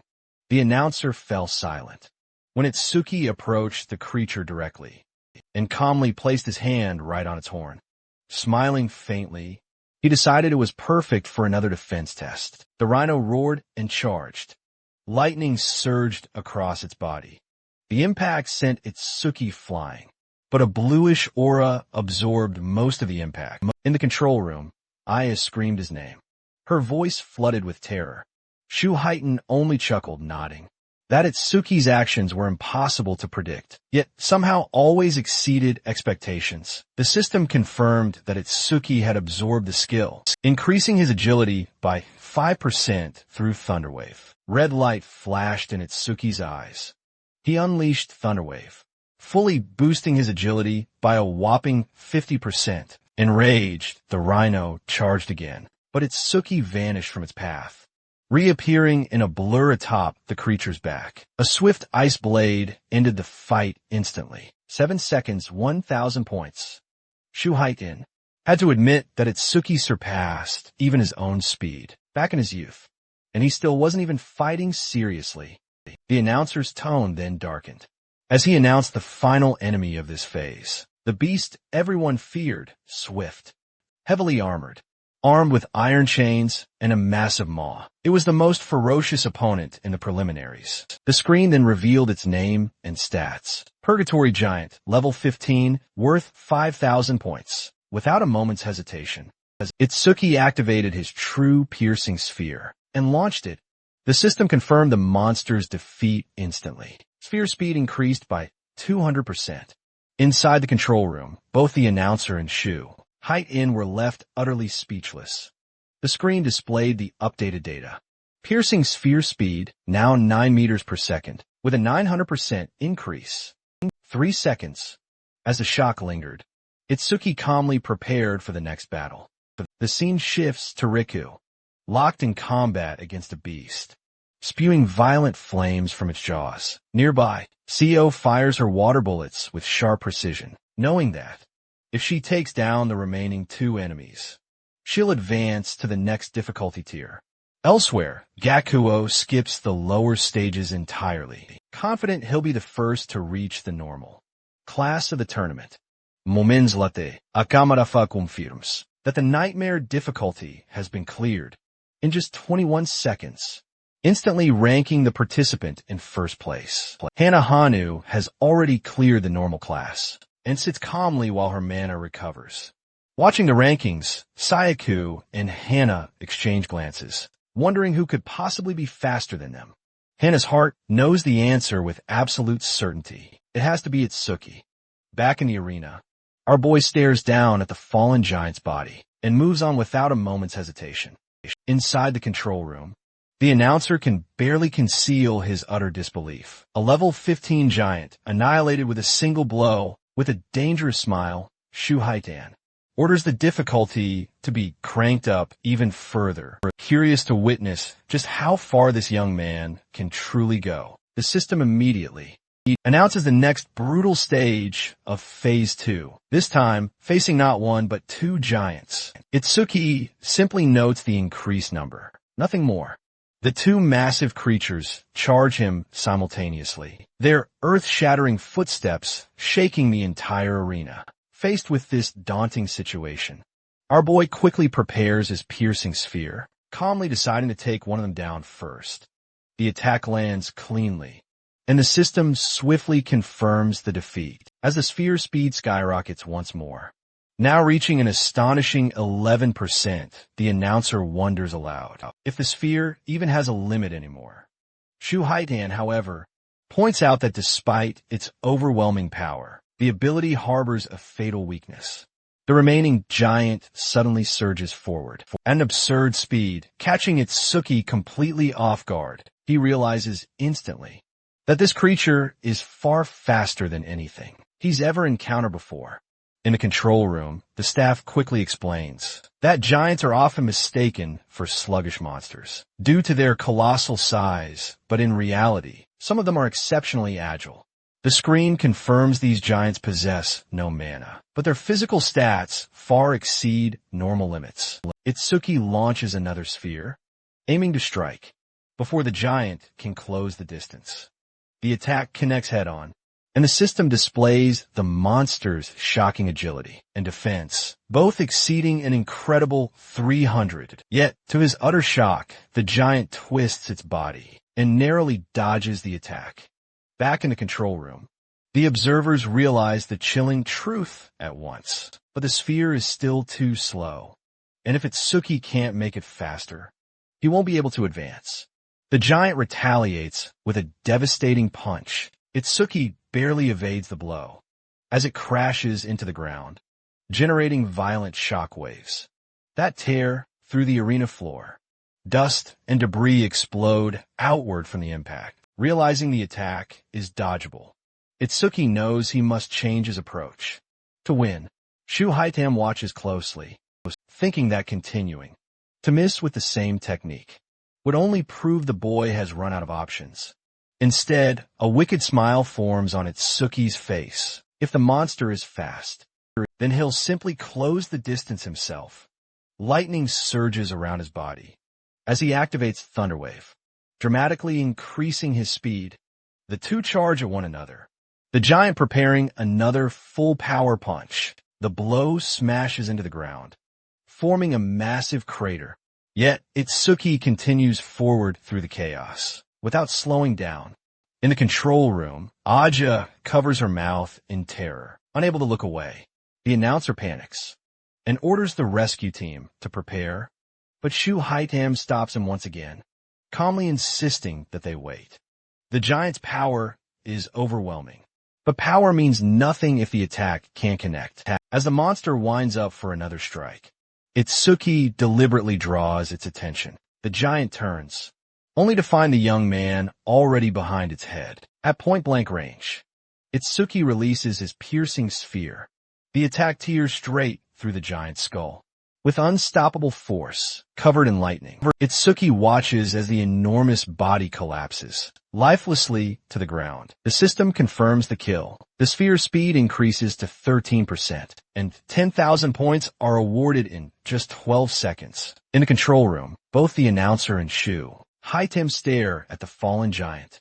In silence, Aja finally breaks into celebration, shouting Itsuki's name with visible relief and joy. Mortified by her reaction, she quickly attempts to brush it off, insisting she was only praying for everyone's safety. The announcer then notes that she's become much more expressive than before, prompting a flustered reaction in return. Shu Haitan explains Itsuki had been dodging deliberately. His base speed isn't vastly different from a purgatory giant, but once lightning courses through his body, the gap becomes insurmountable. At that point, No attack from such a monster can ever touch him. The announcer remarks that with his current score, first place is already guaranteed. But Itsuki doesn't stop. He aims to surpass the strongest. Hesitation is unacceptable. Without resting, he moves forward as the next challenge begins. Immediately, the system announces Phase 3, summoning 3 giants at once. Itsuki activates his sphere without hesitation and instantly eliminates 1. Shu Haiten smiles, remarking this outcome was inevitable. He recalls that even at his peak, he couldn't push past Phase 3 and wonders how far Itsuki will truly go. The second giant charges. Itsuki dodges its punch, smashing into the ground and throwing debris into the air. Activating Thunderwave again, he slips behind the creature and ends it swiftly. The system confirms the second kill, pushing the sphere's speed to 17%. Calmly turning, Itsuki faces the final giant. This one opens its massive jaws, chains whipping violently, as it attempts to devour him whole. Its colossal body and reinforced armor make it an even greater threat. Unfazed, Itsuki decides he'll destroy it from the inside. With that, he activates Lotus Burst at maximum output, preparing to bring the monster's existence to an absolute end. From there, he unleashes his fire attack with full force, striking straight into the giant's face, without even a second of hesitation. The skill detonates with explosive force. Flames absolutely engulf the creature, and the system immediately confirms the swift defeat of the level 15 monster, all in a shocking 13 seconds. Another 15,000 points are added to his total score, as the screen flashes a new, absurd record. Back in the control room, the announcer is completely speechless, unable to process the sheer spectacle he just witnessed. Moments later, he recognizes that fire skill and realizes it's the exact same attack that decimated dozens of participants. During the very first phase, the realization sends a genuine chill through the room. With that devastating attack, our boy drains every last drop of his mana. His reserves plummet to 0, completely emptied. Still, he remains remarkably calm, knowing that as long as enemies keep appearing, his passive mana recovery will fully restore everything again. Just as expected, the system announces Phase 4, summoning 4 colossal giants all at once, and his mana instantly shoots up to 124. Shu Haiten hears the announcement and feels an unmistakable surge of excitement. If the boy manages to clear this phase, he will surpass everyone's save for Jin Taiwa, the only person in history to have ever reached this far. Smiling faintly, Shu remarks that he can't wait to see just how far the young man will truly go. Our boy understands, the faster his piercing sphere becomes, the more accurate and lethal it will prove to be at long range. If he can increase its speed just a few more times, distance will no longer even matter. But his mana is still critically limited, and he cannot afford to waste even a single shot. Suddenly, one of the giants lets out a thunderous roar and fires massive chains from its enormous mouth toward the young man, who's caught completely off guard. Our boy tries to ready his spear, but the monster moves faster than anyone expected. The chains wrap tightly around him, binding his body completely helpless before he can even react.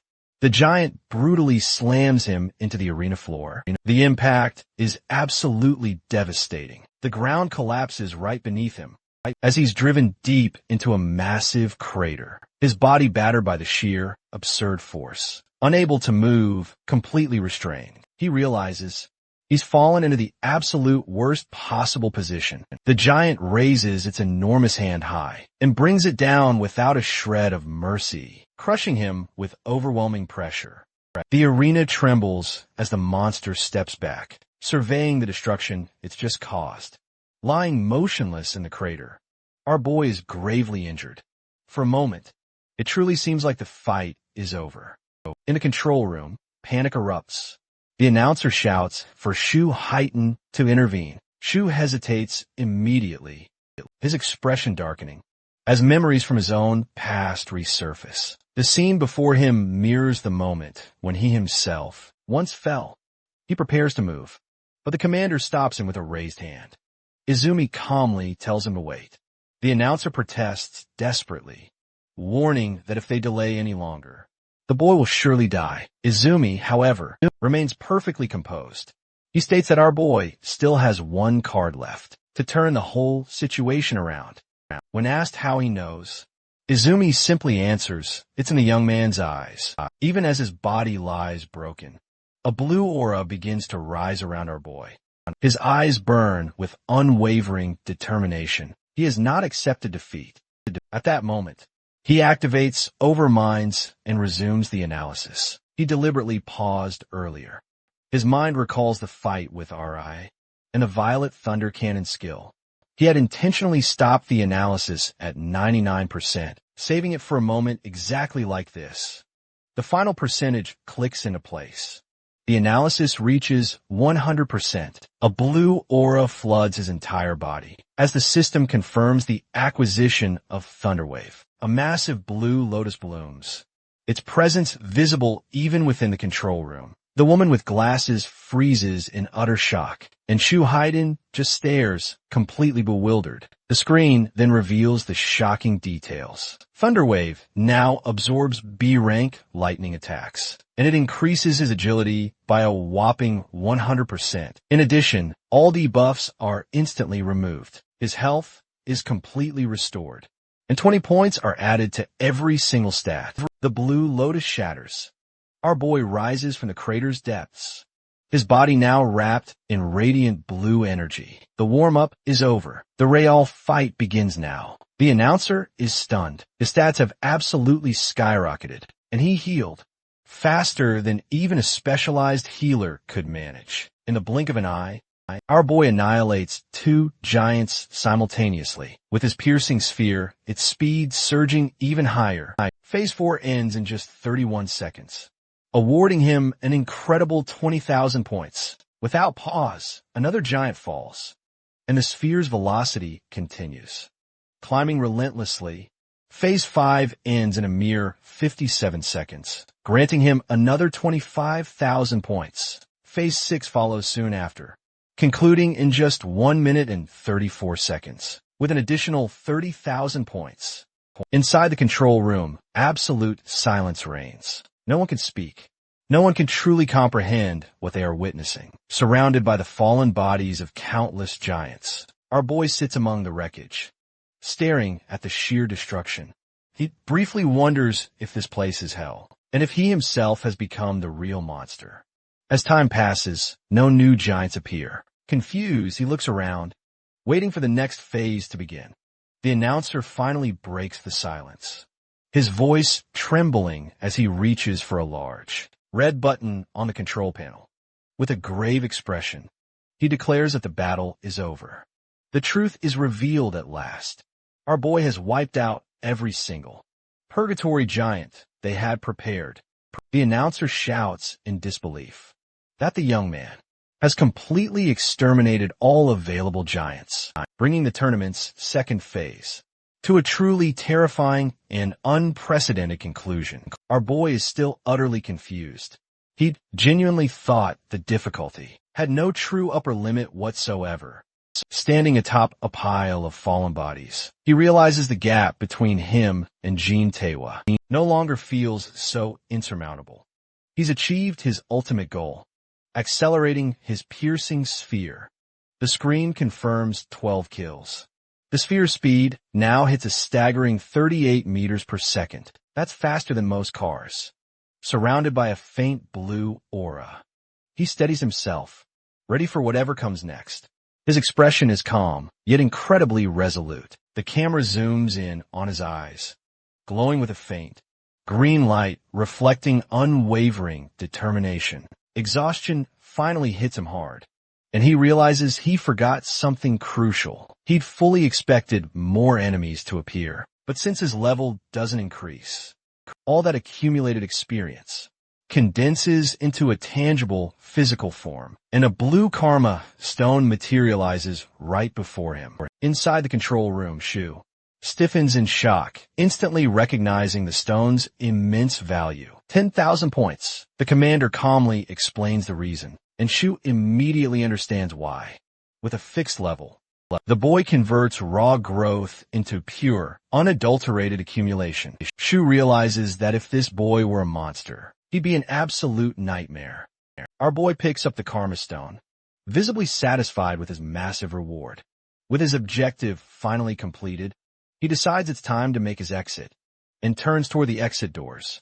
The arena's massive metal doors begin to rumble open. Slowly, the announcer informs the control room that the participant is exiting, and the screen quickly confirms the mind-blowing results. 106,600 points in just 3 minutes and 55 seconds. The announcer openly praises him, calling him pure potential, even offering to arrange a personal instructor. But our boy refuses, already having a master. The announcer can only concede. He's still trying to fully grasp the situation. That's when Shu Hai-In makes his move, ordering the announcer to stop pestering the clearly exhausted young man. Our boy gratefully thanks Shu for dealing with Kinoshida's goons, but Shu simply replies that he merely punished those who broke the rules, adding that since the boy is Izumi's student, helping him was only natural. The announcer freezes solid at this revelation. Our boy thanks Shu again for his support. Inside the arena, Shu confirms the truth with a faint smile, while the commander quietly observes. Approaching him, our boy calls out, "Izumi-sensei," leaving the announcer completely stunned. The woman with glasses congratulates him and asks if he's injured, offering to have Aja treat him. He explains he has no injuries, only fatigue, and rest will be enough. The announcer finally remarks that it finally makes sense how he progressed so far. Shu Hai-In recalls that another student also performed well, asking if Tewa reached Phase 6. The announcer replies that the maximum achieved was Phase 4. Shu tells them to keep observing, as the second phase is still ongoing for others. Another participant finishes the hard difficulty, admitting nightmare mode is impossible for him. Elsewhere, CO struggles in combat, realizing she's running out of mana, and that the next difficulty may be beyond her reach. The announcer confirms that both Riku and CO stopped at the hard class, and Shu praises their effort. Our boy asks why they haven't exited, and Shu explains that leaving early is only allowed under special conditions. The scene shifts to Gakio, who smiles confidently, nodding that others have also reached nightmare difficulty. The announcer comments that with his rare artifact, Gakio should be able to defeat at least one giant. He also praises Shikigami user, Shirien Akagami, for advancing so far alone. Her small familiar suddenly transforms, unleashing its complete and truly terrifying form. This massive creature absolutely towers over the arena, and then unleashes a devastating punch that makes the entire battlefield tremble. Eigen notes that Shikigami are just full of mysteries, as their forms certainly don't change normally. Our boy's thoughts then drift to Mort, realizing he's completely neglected his own Shikigami. Noticing his friends are finally done, he figures there's no reason to stay any longer. Just as he's about to make his leave, something unexpected suddenly catches his eye. He spots his partner, Iberia, clad in striking red armor, radiating overwhelming power. The blonde reveals this to be the strongest epic armor his father, the Artisan King, has ever created. The screen immediately displays its effects. A solid 100 points each to attack and agility, which also increases every minute. Iberia further explains that this artifact possesses a will all its own and actively chooses its wielder. He struggled quite a bit to obtain it, fully aware that using it for over 15 minutes would trigger a harsh, severe penalty. Despite that, after only 1 minute, his stats have already increased drastically by an extra 120 points. He now believes Itsuki caused the nightmare announcement, declaring he absolutely cannot afford to disappoint him. He charges forward, shouting that together they're the double-eyed duo and that they're totally unbeatable. Our boy watches with a small smile, admitting Iberia looks quite impressive. Suddenly, at that moment, an announcement loudly echoes throughout the arena, declaring the second phase officially over. Only the top 10 can advance. with the top two receiving special rewards. Gakio, despite lying on the ground, confidently claims the reward will certainly be his. The announcer then begins announcing the rankings. The screen immediately displays first place. Itsuki Tenma, boasting over 100,000 points, leaving everyone else completely in the dust. A wave of shock spreads through the arena. As even Jin Taewa once only managed 60,000, many now wonder just how many giants were taken down. Gakio stares in disbelief at his third-place ranking, wondering who this Itsuki Tenma even is. Meanwhile, the green-haired girl who snatched second place smiles faintly, expressing keen interest in fighting him someday. Seo, overwhelmed by the sheer difference in power, can't help but wonder if she truly belongs on this battlefield. Aya announces that the preliminaries have officially concluded, with Itsuki placing first across the entire country. She feels her father's immense pride, realizing he sees in the boy a new sun for humanity, shining brighter than ever before. Birya celebrates loudly from the ground, claiming he knew all along his partner would snatch first place, and adding that he performed well enough not to disgrace his father's name.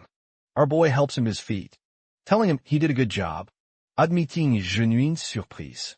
The blonde is completely overjoyed by the praise. The announcer officially declares the preliminary tournament concluded, carrying his exhausted partner on his back. Our boy leaves the arena. The scene shifts far away, to District 1 of the southern continent, where an elderly man with a long white beard sits in deep meditation. A soldier complains about guarding him, while another reprimands him to show respect. The man is revealed to be Barger, commander of the southern continent and a true prophet. A soldier questions why he doesn't predict the monolith falls, so preparations can be made.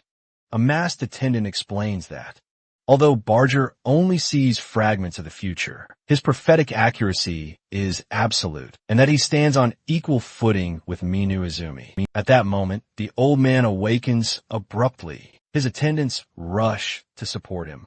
As terror fills his entire expression, he screams that the northern continent is in grave danger. With a trembling voice, he reveals a catastrophic vision, a massive beast invasion, led by a creature exceeding level 100. The scene dramatically shifts to a massive tree. Its leaves glow with an ethereal blue light. They sway gently in the stormy night's fierce wind. Meanwhile, back at the arena, the commander calmly surveys the aftermath of the brutal battles. He coolly notes that our boy's total stats have finally shot past 15. He clarifies that, under normal circumstances, an awakened typically gains around 50 stat points per level. This means reaching a stat total of 15 puts him on par with a level 30 awakened. The commander adds that while his agility and defense can continue to grow endlessly through clever skill interactions, his attack power is the only stat that cannot naturally increase in the same way. But before the explanation can continue, a loud voice suddenly bellows, "The food is ready!" Startled by this interruption, our boy quickly turns toward the sound, with a genuinely surprised expression.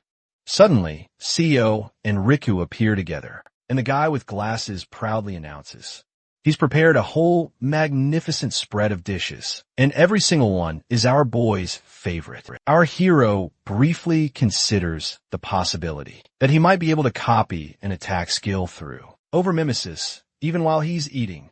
But then he quickly pushes the thought aside. He remarks that it's been a long time since he last savored Riku's delicious cooking. He seems genuinely satisfied as the meal officially begins. Midway through the feast, our boy suddenly realizes someone important is missing. He quickly asks, "What about Birya?"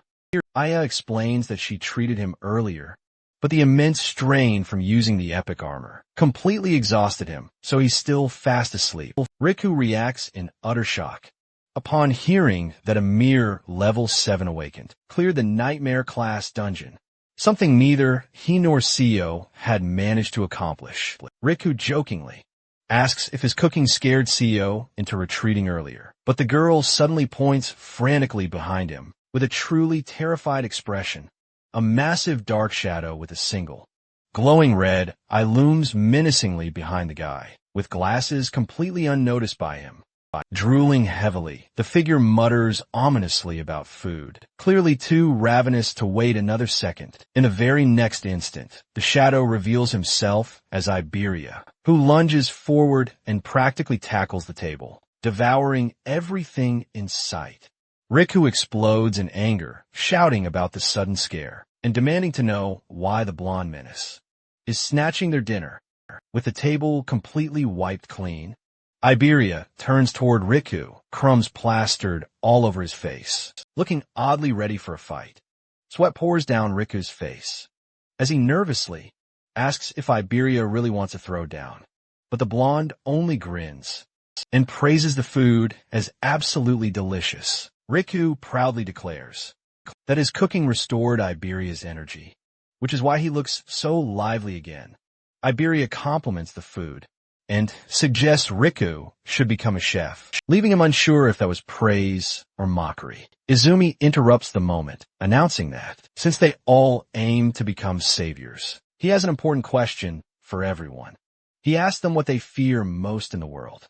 Riku answers first, explaining that his dream is to become a savior, so he can earn money, travel the world, and enjoy incredible food. Because of that, his greatest fear is growing old, losing his stamina, and dulling his sense of taste. Just imagining such a future sends chills down his spine. So follows, explaining that she was raised in a hospital because her family are all doctors. From a young age, she witnessed countless patients suffering from various illnesses.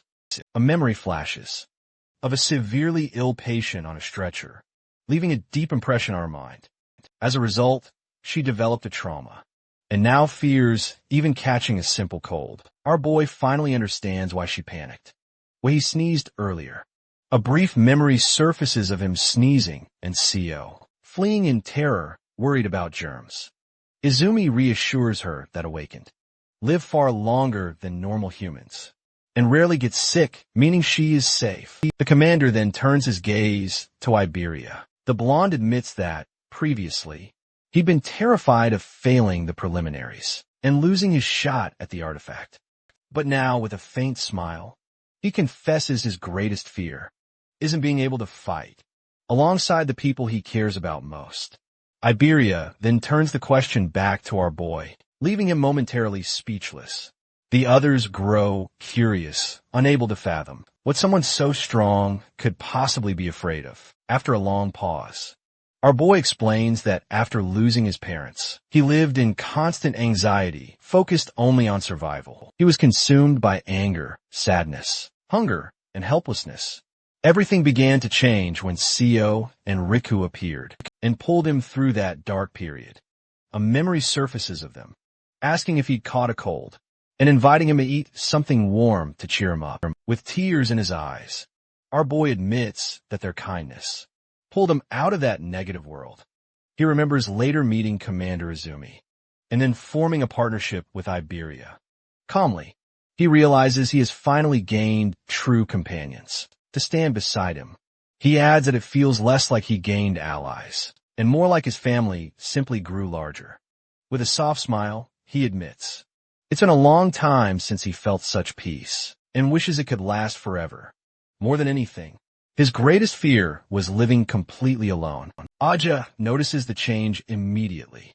His aura feels gentle and calm, nothing like the frightening presence he once carried. Overwhelmed, Iberia suddenly hugs him tightly and promises never to leave his side, not even for a single step. The commander explains that the purpose of the question was to determine whether they harbored any regrets, because regret is forbidden for a savior. To fight without regrets is the ultimate goal of those who stand on the front lines. He then tells them to finish eating and informs them that CO and Riku, they'll soon head back to their district. The very next morning, bright and early, everyone exchanges heartfelt farewells, promising to reunite at the national tournament. Our boy teases Iberia a bit, asking when he got so chummy with Riku. He remembers wanting to ask CO something, but holds off for now. Just then, Aja comes sprinting toward them, clearly distressed. She rushes straight to her father, revealing she's received top-secret intelligence from the southern continent. She clarifies that this information is of the highest classification, normally only shared with the strongest individuals. But Izumi allows her to speak freely, stating he fully trusts the two young men present. Aja then reveals Commander Barger's chilling prophecy, a massive beast attack on the northern continent. Iberia immediately questions the prophecy's reliability, but Aja explains that Barger is the most renowned prophet alive. Aja urges immediate evacuation, but Izumi calmly concludes the true target of the attack is likely himself. If he remains, he'll serve as perfect bait to draw the beast away. His daughter protests desperately, and our boy immediately offers his strength if needed. Izumi refuses, instead giving our boy a vital task. He orders him and Iberia to protect Aiden, the greatest artisan across all continents, and Iberia's father. The blonde is stunned by the order, while our boy realizes his master is intentionally sending him away from danger. Turning to his daughter, Izumi gives her 3 crucial final instructions. Announce the incoming attack, evacuate all civilians, and assemble the strongest forces for the battle ahead. With his eyes glowing crimson, he orders Haiten to be summoned and declares they will intercept the beasts themselves. Aja informs her father that Haiten is already on his way, and the commander calmly tells her to get some rest. The blue-haired woman doesn't move immediately, and instead keeps staring at her father, her expression filled with worry and deep thought. Noticing her hesitation, the commander asks if she is curious why he sent Itsuki away. Her face flushes slightly as she admits it. Just as he expected, her father can see right through her thoughts. The commander then explains that if Itsuki were to fight now, he'd be forced to reveal all his cards. And once that happens, the beast would hunt him relentlessly. He also reveals another crucial reason. The boy still lacks true attack power. Aiden, however, may possess an artifact that can fill that gap. With such an item, Itsuki would become a complete awakened, with no weakness left to exploit. The scene shifts abruptly as multiple monoliths begin crashing across the northern continent, signaling the start of the invasion. Far away, Itsuki and Iberia are running at full speed, and the blonde announces they still have nearly 100 kilometers to go before reaching his home. Faced with this grim situation, our boy grows tense and urges them to hurry. Suddenly, Iberia shouts Itsuki's name and points ahead with a stunned expression. Our boy instantly turns in the direction he indicates, and what he sees makes his blood run cold. A monolith is descending straight into the heart of a city. The structure crashes down moments later, and a massive explosion lights up the sky, shaking the ground beneath them. Our boy immediately realizes that if beasts emerge now, the number of civilian casualties will be catastrophic. Throughout the city, awakeners notice the sudden appearance of the monolith and fall into a panic. As the attack arrives far earlier than expected, a barrier begins forming around the impact zone, and Iberia points out that if they stop to help the civilians, they will be late for their mission. Itsuki understands that Iberia is exhausted, and that continuing forward is only because of his concern for his father. He also knows that the blonde would normally hate delaying their objective, but then a gigantic stone fist smashes into the ground nearby, with overwhelming force, violently shaking the entire area. Iberia looks back toward the city and declares they cannot ignore what's happening here. Without a powerful awakened present, everyone inside will surely perish. With a sudden grin, Iberia changes his plan entirely and declares they'll clear the city first, then continue onward almost immediately. A level 20 fire golem emerges, radiating immense heat, preparing for battle. Several awakened nearby believe that, with 3 level 15 fighters and 1 level 16, they can handle this creature. One of them activates a rock shield and shouts for the others not to break formation. He braces himself to block the attack, while instructing his companions to look for an opening. To counter, the golem responds instantly, launching a fire spike that pierces straight through the formation. With terrifying speed, the man with the shield barely manages to hold on before screaming in disbelief. Realizing it's impossible to withstand such power, panic spreads as the awakened realize their highest defense member was nearly defeated in a single strike. One of them shouts that fighting is suicide and that they need to run, but the golem attacks again without giving them a chance. Another man, wearing a headband, smiles nervously and remarks that someone else should be worried instead. In the next instant, his eyes widen as a dark figure appears directly behind him, without warning. Elsewhere, a water elementalist desperately begs for his life and unleashes a full-power B-rank water cannon. He boasts that water is the natural enemy of fire, beasts, and believes victory is assured. His companions suggest finishing the creature together, but the man insists they stay back, confident he can handle it alone.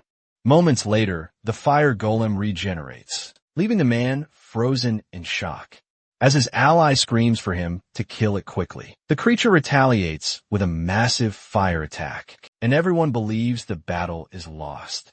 At that moment of towering, Black Eye's structure rises and blocks the flames completely, standing at the center of the defense. Our boy appears. Iberia tells the others to relax and assures them that everything can be left to the double-eye duo.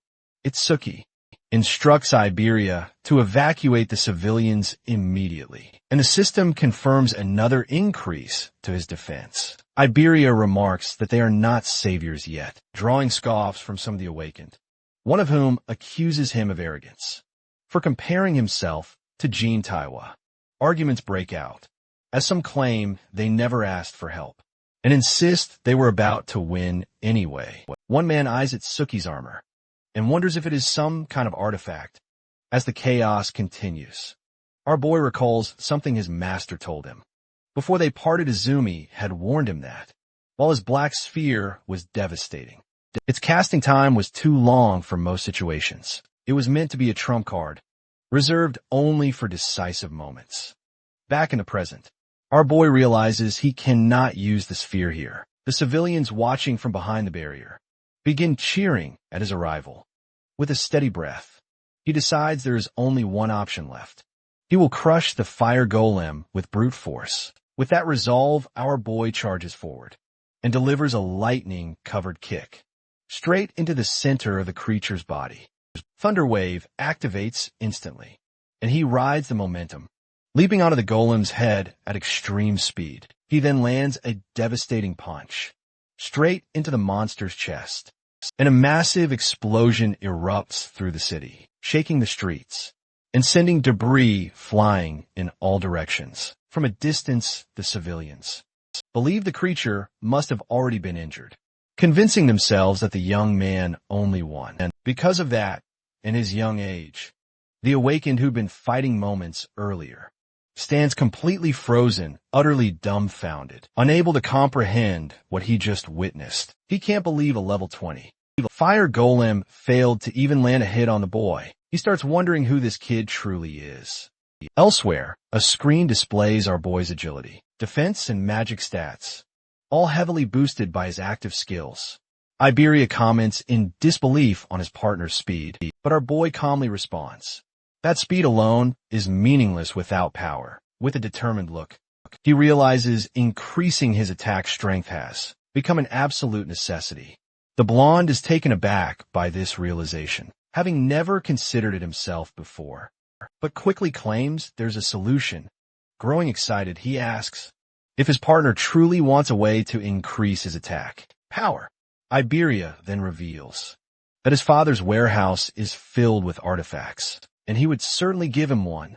His imagination runs wild as he pictures our boy clad in incredible armor, almost to the point of drooling.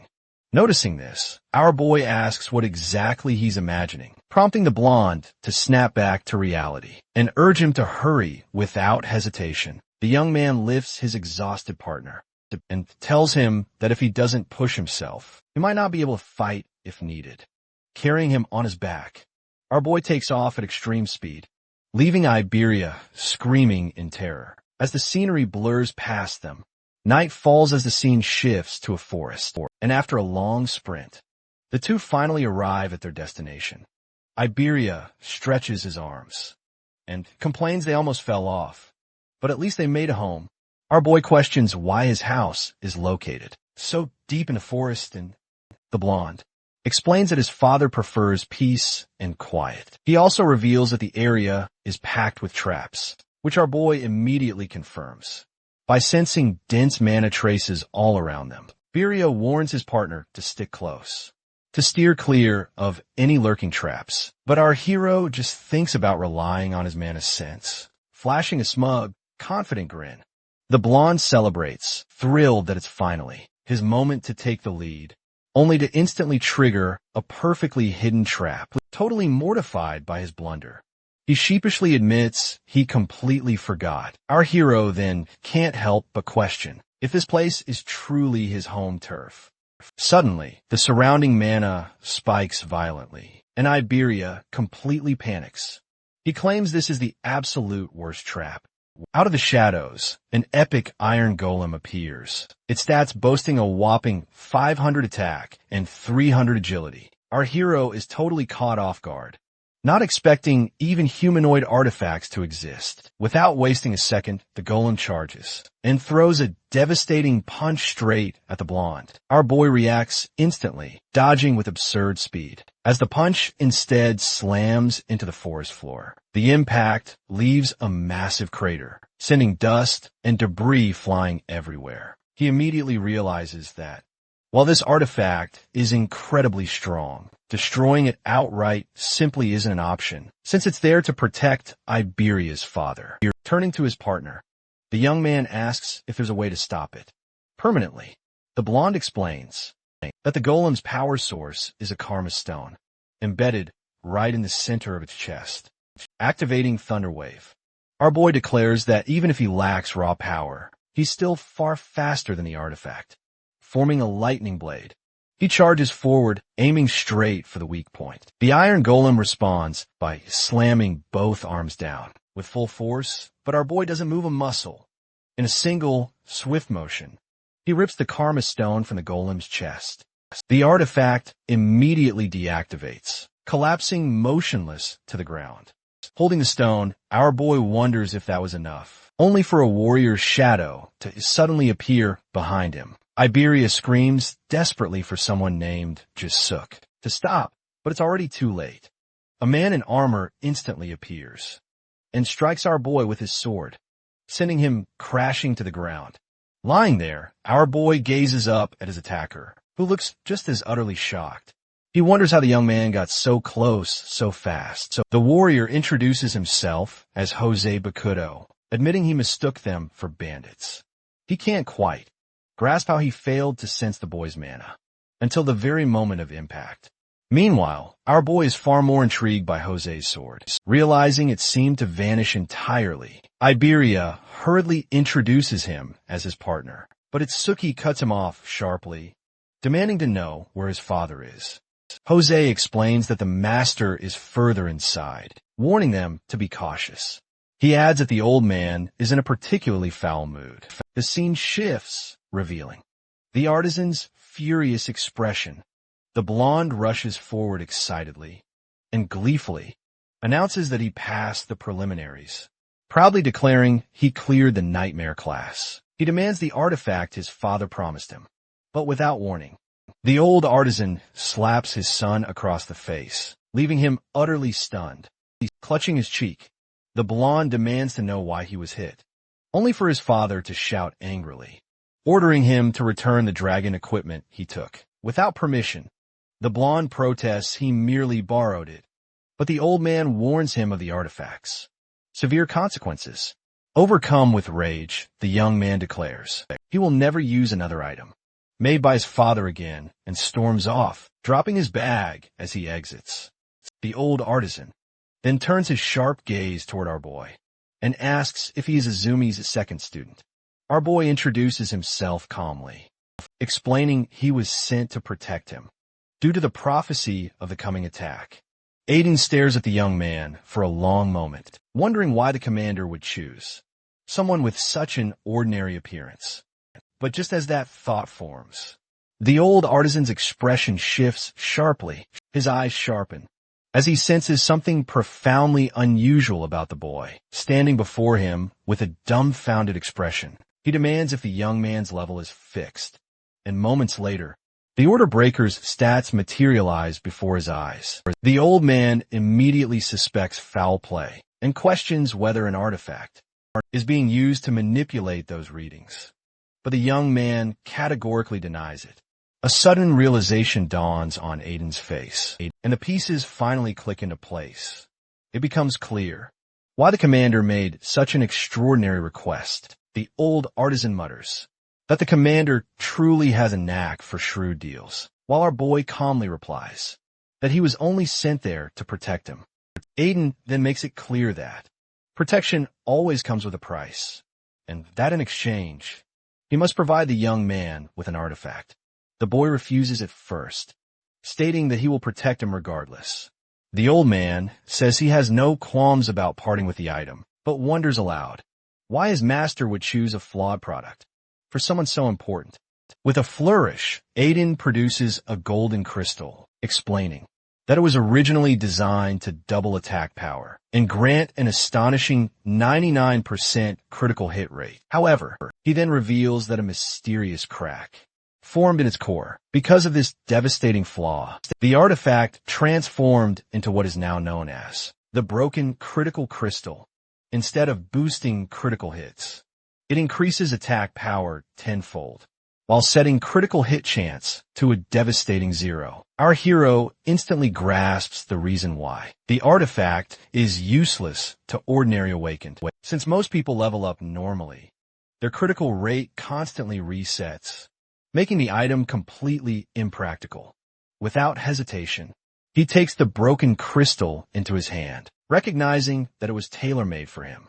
Aiden watches closely and calls him special, stating that the artifact is perfect for someone who doesn't level up by defeating foes.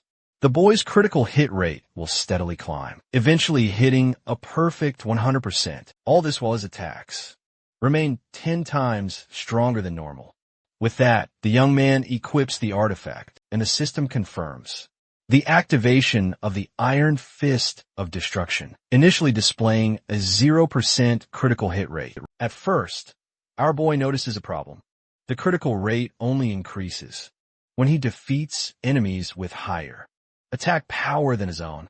This won't be easy, but then the screen updates, confirming that the critical hit rate increases by 1% for every stronger enemy defeated.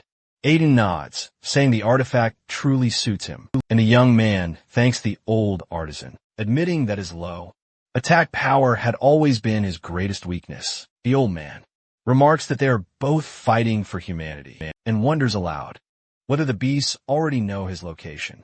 Suddenly, a blade of compressed air slices through the forest at terrifying speed without moving an inch. Our boy raises his arm and blocks the attack, protecting Jasek in the process. The impact sends Jasek flying backward, and he scrambles to his feet, completely confused about what just happened. His eyes widen when he sees a faint green barrier lingering in the air, questioning why such a thing would appear deep within the forest.